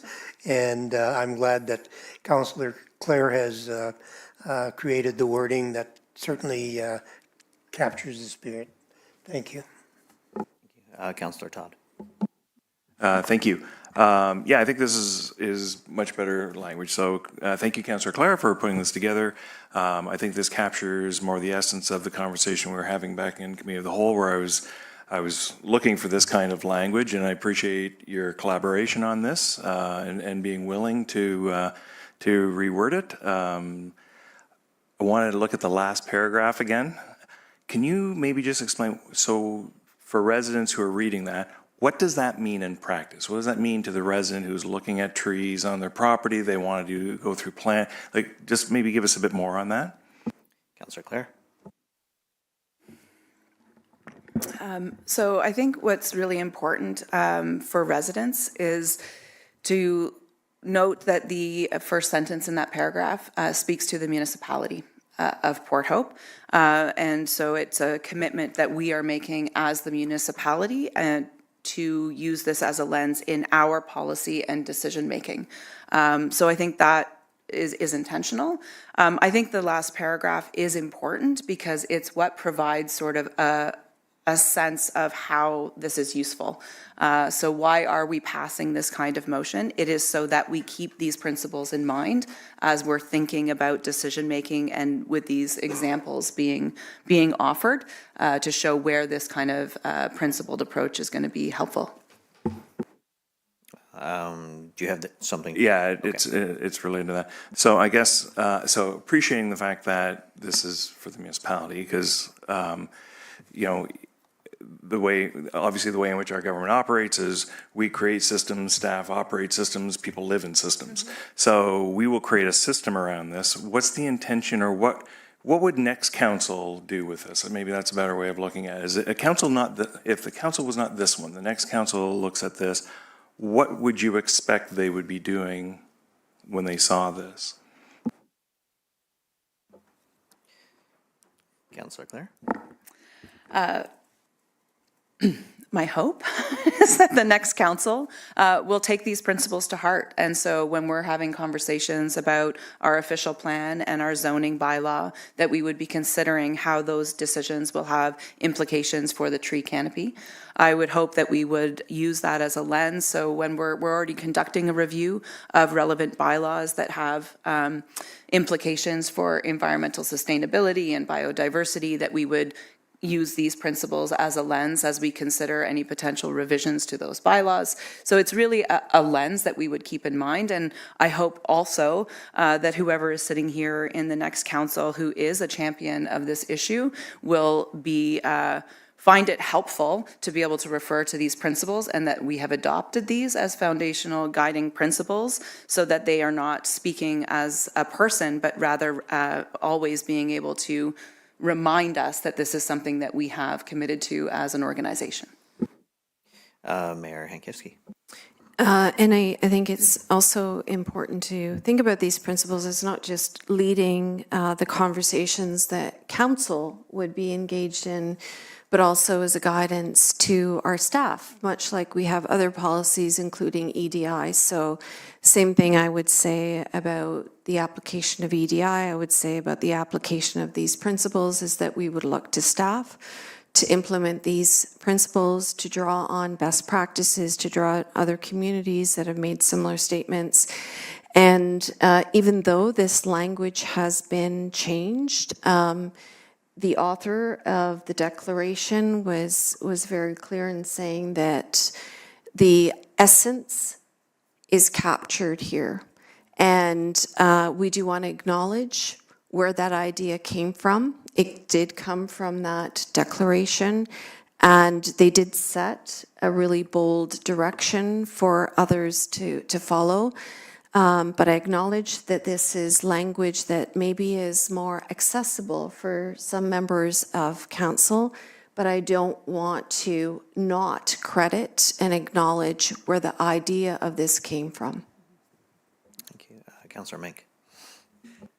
So what I like about this in particular, and along the lines of the two comments that were just made, is that, especially the 1, 2, and 3, is that it gives sort of a structure around where we're going. And I think this is something that, of course, it's going to be in our policies and so on, but I think every employee that works for Port Hope should be thinking about the tree when they do their job and should be thinking of the longevity of that tree. I've seen examples where a tree is planted only to be cut down a few years later because it's in the wrong spot, or it interferes with access to a park or something like that. So it's really putting thought into that tree from its first planting and what it will look like in the future as well.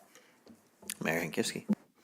And I would say that I hope that that trickles down to the residents as well, when we're all thinking about the value and importance of trees on our properties.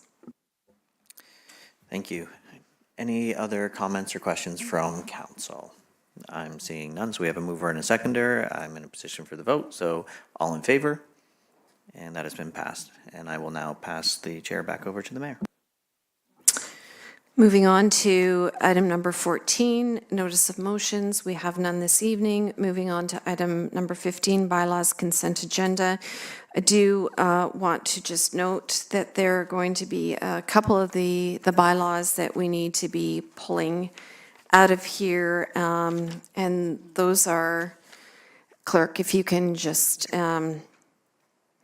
15.6 and 15.7, correct? Yes, Madam Mayor, I think there's actually two more, but just because of the decision that was made with respect to item 13.9, which was the updated surplus lands policy and road allowance policy.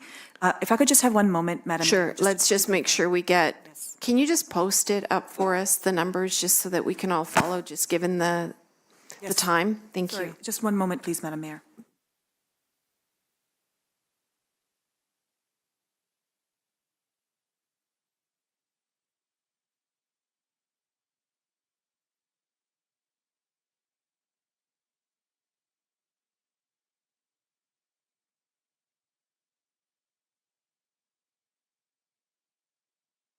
Madam Mayor, it's actually, so just given the fact that we pulled items 13.9 and 13.11 for further discussion, there are 4 bylaws that need to be pulled from the consent agenda as they would be coming back at a later date.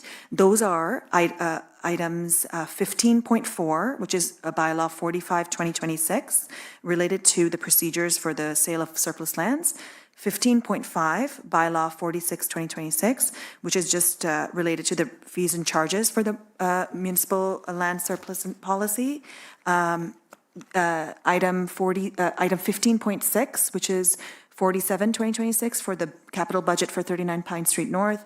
15.7, which is bylaw 48/2026, which is regarding the debenture for 39 Pine Street North. So all of the other bylaws, which are items 15.1 to 15.3, as well as item 15.8, can all be considered at this time. Okay, so I think the clerk's given a good overview. I don't need to reiterate that. So can I get a mover and seconder for the bylaws that are still under consideration? Councillor Darrell, seconded by Councillor Less. All in favor?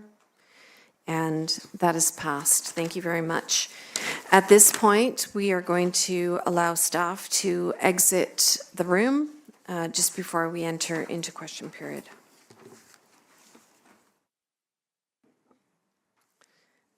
Okay, last but not least, moving on to question period.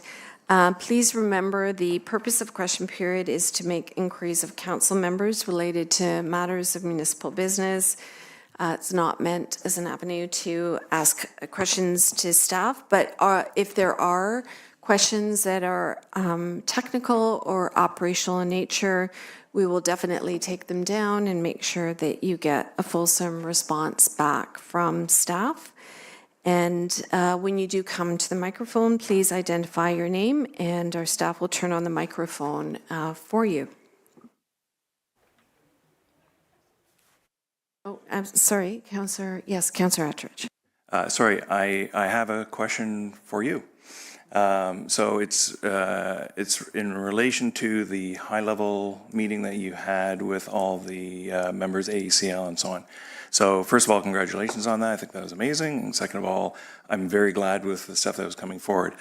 I was hoping you could give us either some more detail around what may have been resolved in that meeting, or what are the next steps coming out of that meeting. If you can give it a little bit more for us. Yeah, no, fair question. I think I read out the information that I have for now. I think there were 3 action points that we're committed to in terms of the timelines. I think that one of the things that are going to be enabled by the roadmap are going to be direct conversations between ACL, CNL, and CNSC, but the timelines for that are going to be forthcoming. So I can't give you anything more other than there is a commitment to a roadmap that is addressing the issues that were brought forward that I read out in a letter. And the second important commitments were really around the communications and around the presence of not just Scott Cameron, but the president and CEOs of ACL, CNL, CNSC coming here into the community, including delegating to council and to the public about their roles, responsibilities, governance structures. So these are important changes because they have not been public-facing enough in this community and not accountable to this community. And so these are important steps, and they were not easily won. There's also a commitment to better communication and what that looks like in terms of processes and funding is yet to be determined. But I think there was a very good discussion about the fact that the communication required for a project of this nature, complexity and magnitude, requires more than the lift that the municipality of Port Hope can provide, and arguably more than the lift that the local CNL team can also manage. That's excellent. Will you? Does that mean you folks will meet again at some point, or will everyone take stuff away? Everybody's taken their tasks away, and we will have an update as soon as it is available from those 3 bodies in particular. And I think I'll also maybe ask the CIO if there's anything that I've missed from that. Through your chair. No, I think you covered all the major topics. I think, we did talk about the legacy funding piece, which they were non-committal, understandably, at this point in time. But we do anticipate there will be further conversations on that.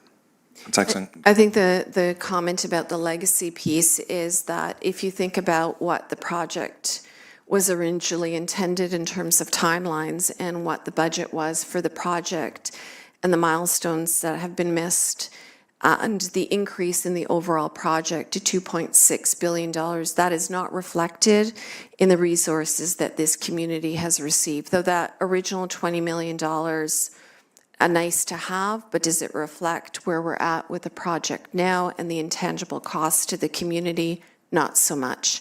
So that was really the point of the argument around the legacy fund. Well, congratulations. It's a big deal. So thank you for doing that. Good evening. Again, Sarah Sculthorpe. Wow, you have a busy night. On June the 16th, I asked a question, and I said I'd get back to, but nobody to date has gotten back to me. So I'll ask the question again. On your website, under your job postings, and I quote, "Nuclear diversion complements the area's strong economic base in agriculture." Again, on your job postings, whether you're coming to swim or teach swimming, crossing guard, whatever.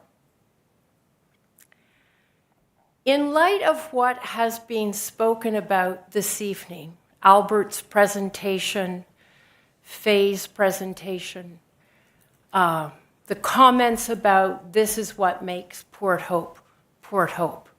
As we all know, we are a very special community, and Albert has highlighted tremendously the Lakeshore Road.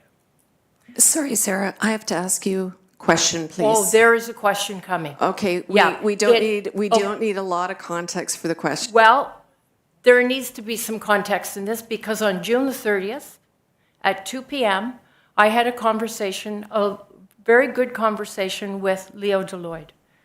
And we talked about the vision that he has with OPG coming. And that vision, everything west of Wesleyville is complete and total industrial, and everything east, south of 401, from Wesleyville Road to Balch Road, residential, meaning subdivisions. And so I ask once again how this municipality can say on their website that nuclear supports, complements the area's strong economic base in agriculture. We're talking about saving trees. How many trees will be taken down with OPG? Sir, one question at a time because you're throwing a lot of questions. This is a big picture. We talk about preserving the Lakeshore Road. We talk about preserving trees. The municipality is talking about nuclear diversion complements the area's strong economic base in agriculture. My question June the 16th, ask again, what does that mean? Can somebody why the is agriculture and about taking all these trees and on the lake subdivisions? I'm sorry, answer to that. We will ensure that. And I have get that in. This is June, now July the 24th.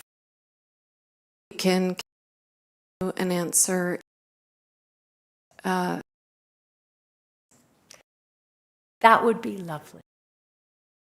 I'm business days. On part of, I'm concerned to hear that you were any sort of vision for Lakeshore West in terms of residential development. That I think is really premature. Council has not been party to any such discussions, and in fact, Council's only public commentary on that predates discussions around Wesleyville, and it was a direction that the mayor took to the county to actually contemplate not expanding our urban boundary further west of Balch and to contemplate other options north. So the only council has said on the record, don't want residential sprawl. In the future, we'll. I just that so there has been contemplation of any of terms of those kinds of plans. And or put it that brought see. I do want to from perspective, we are plan review considering Mason Homes West considerations as well. He has a definitive statement that this is part of official plan review was in that, and that we had a because we didn't always been envisioned in so that I think that's what it's referring to. May I just ask, the last official plan divisions along the lake west of, was that part of what I'm hearing? Did you? No. No. Okay. Thank you. Any further questions? Yes, please.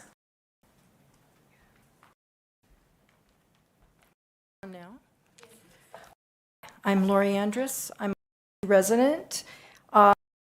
And contrary to all the kudos tonight about the purchase of Central School, my question is there a report on the status of George Hamilton School and why it could not be used for offices? We're supposed to be part of Port Hope.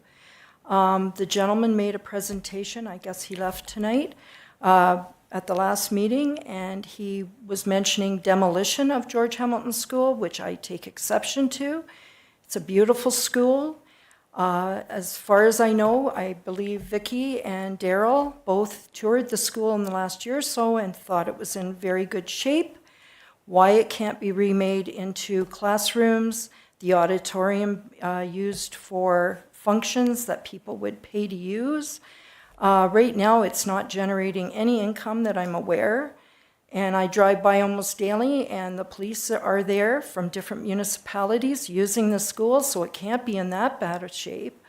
So I was just wondering if there's a report that reflects the shape of George Hamilton School that I could read. Thank you for that question.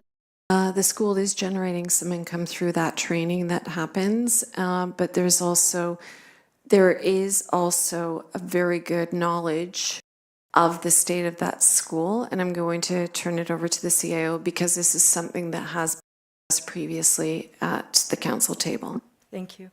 So through Mayor, just a comment, we have old previous building condition assessments that say that it's not in a good state of repair, which needs significant funding to bring it up to usable state for, municipal offices, community space, that kind of thing.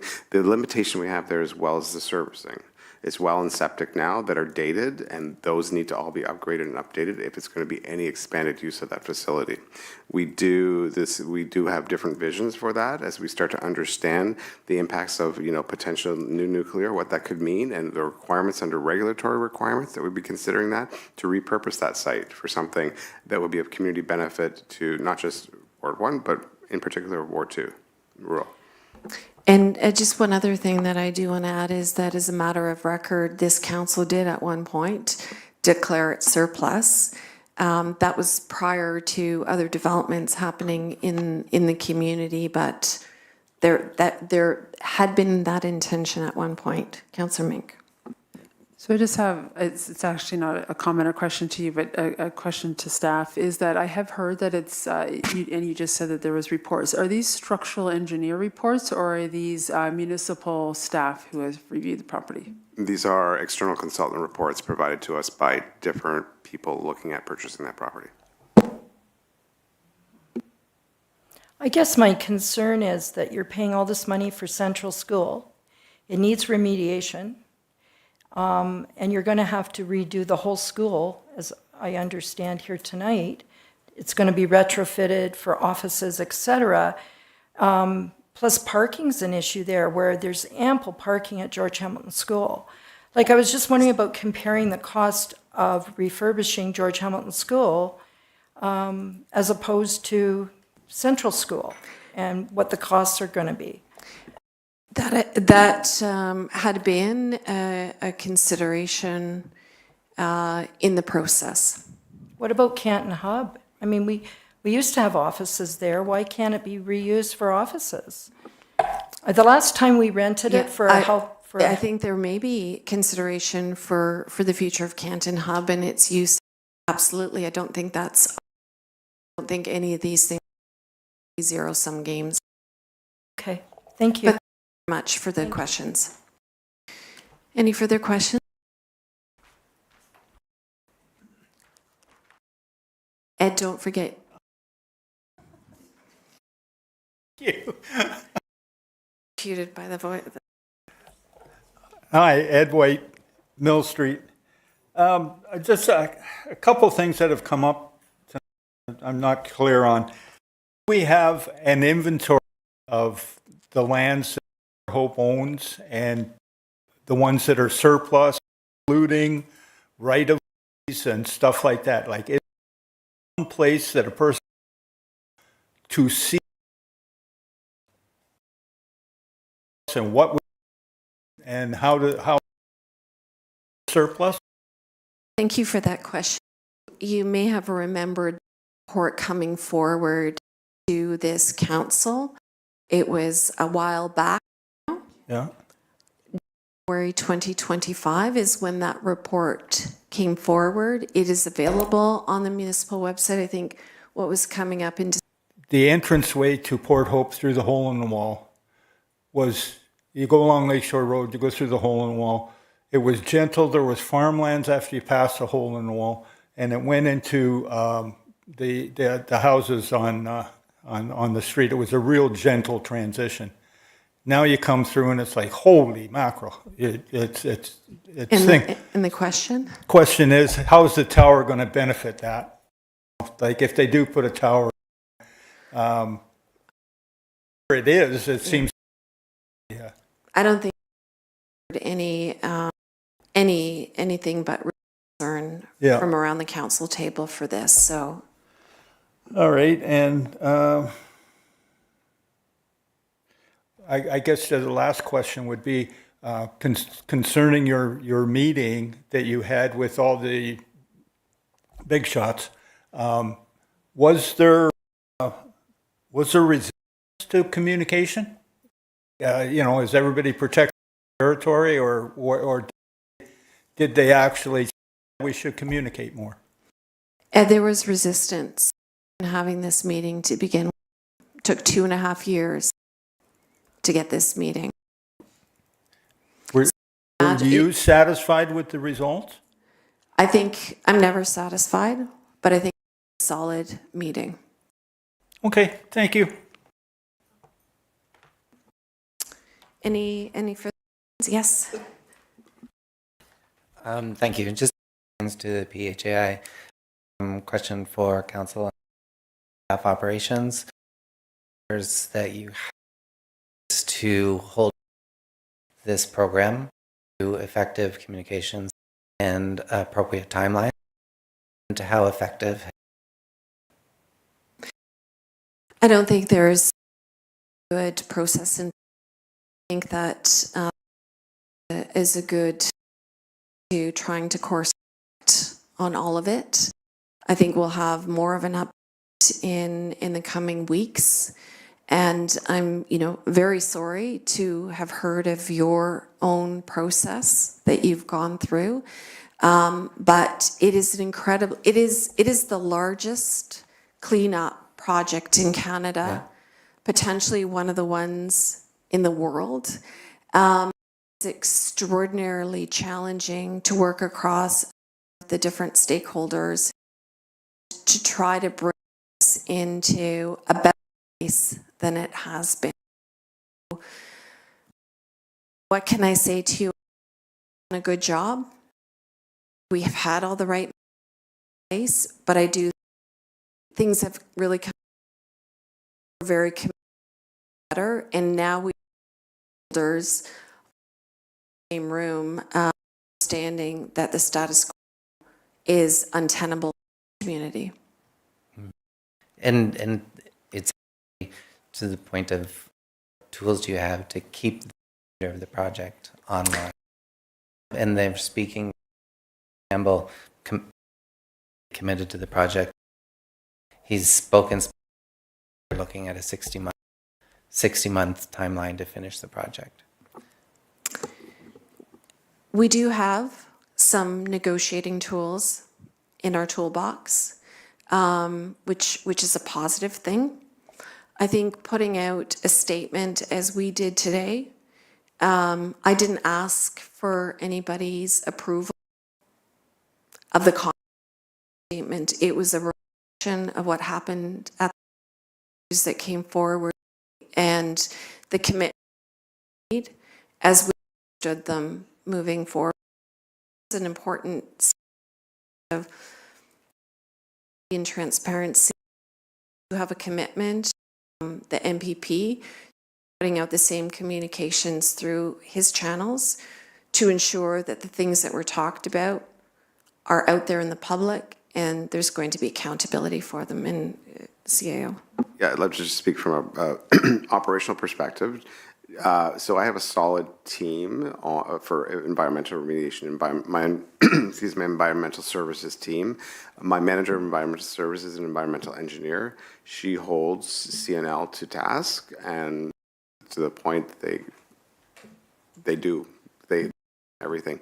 We are also bringing on a new director, as I said, Director of Corporate Initiatives, whose primary focus will be the PHAI remediation and cleanup, making sure it's going smoothly, and who has a extensive background in nuclear waste management. So we have a high caliber team to make sure operationally CNL is fulfilling their obligations. And I speak as for myself, but there were 50 properties that are affected by this, the internal review and the postponement of remediation for this fiscal year. Does CNL or PHAI actually notify you about disruption in plan, and what was your response at that point? I will deflect to council. There was conversation with members of council on the pausing of that project. I think there was just significant unrest in the downtown core on the project itself, and from trees to ripping up parking lots and businesses and things like that. So they are revisiting it. They are coming up with a proper path forward. It's not halted, it's paused. I think that's the proper word for it. So once they come forward, a proper path forward, that will be shared with those. Thank you. Okay.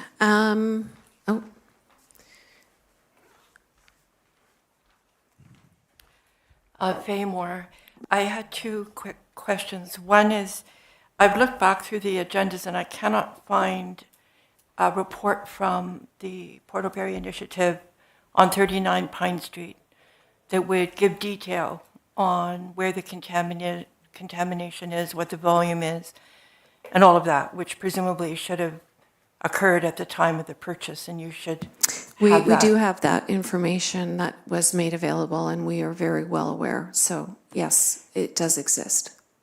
Yeah, can we see that? Is it public? Can you put it? Did it come through a package and I've missed it? So I'm looking to have that awareness of what is going on at the school and what the waste is. And I'm fine to leave that with you, and if you could get in touch with me. And then the other question I have, putting it in the form of a question, is are you aware that at the time that they were looking at doing the 2001 legal agreement, sorry, and then entering into an environmental assessment, that many people pushed for an independent review panel that would be comprehensive? Instead, this process, as you have described, so complicated, invasive, involving the community, was subjected to the least level of, it was a screening level assessment that people do for telephone poles, and that's what happened here.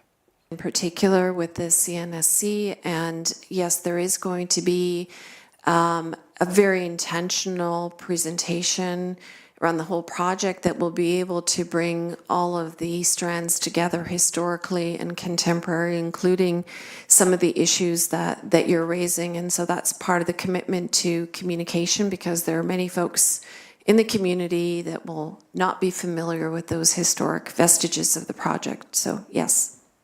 No, that's, yeah, well, that's great, because what happened then was that the municipality was given resources that then were shut down, and they should have had more of those for peer review throughout the whole process, so that there was independent analysis coming in and helping the municipality and the council work its way through this with the public.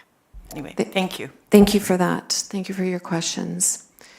Okay, at this point, we are completed our question period and moving on to our confirmatory bylaw. It's now time for the confirmatory bylaw to confirm the proceedings that took place this evening and provides for formal adoption through a bylaw. Can I get a mover and seconder for that?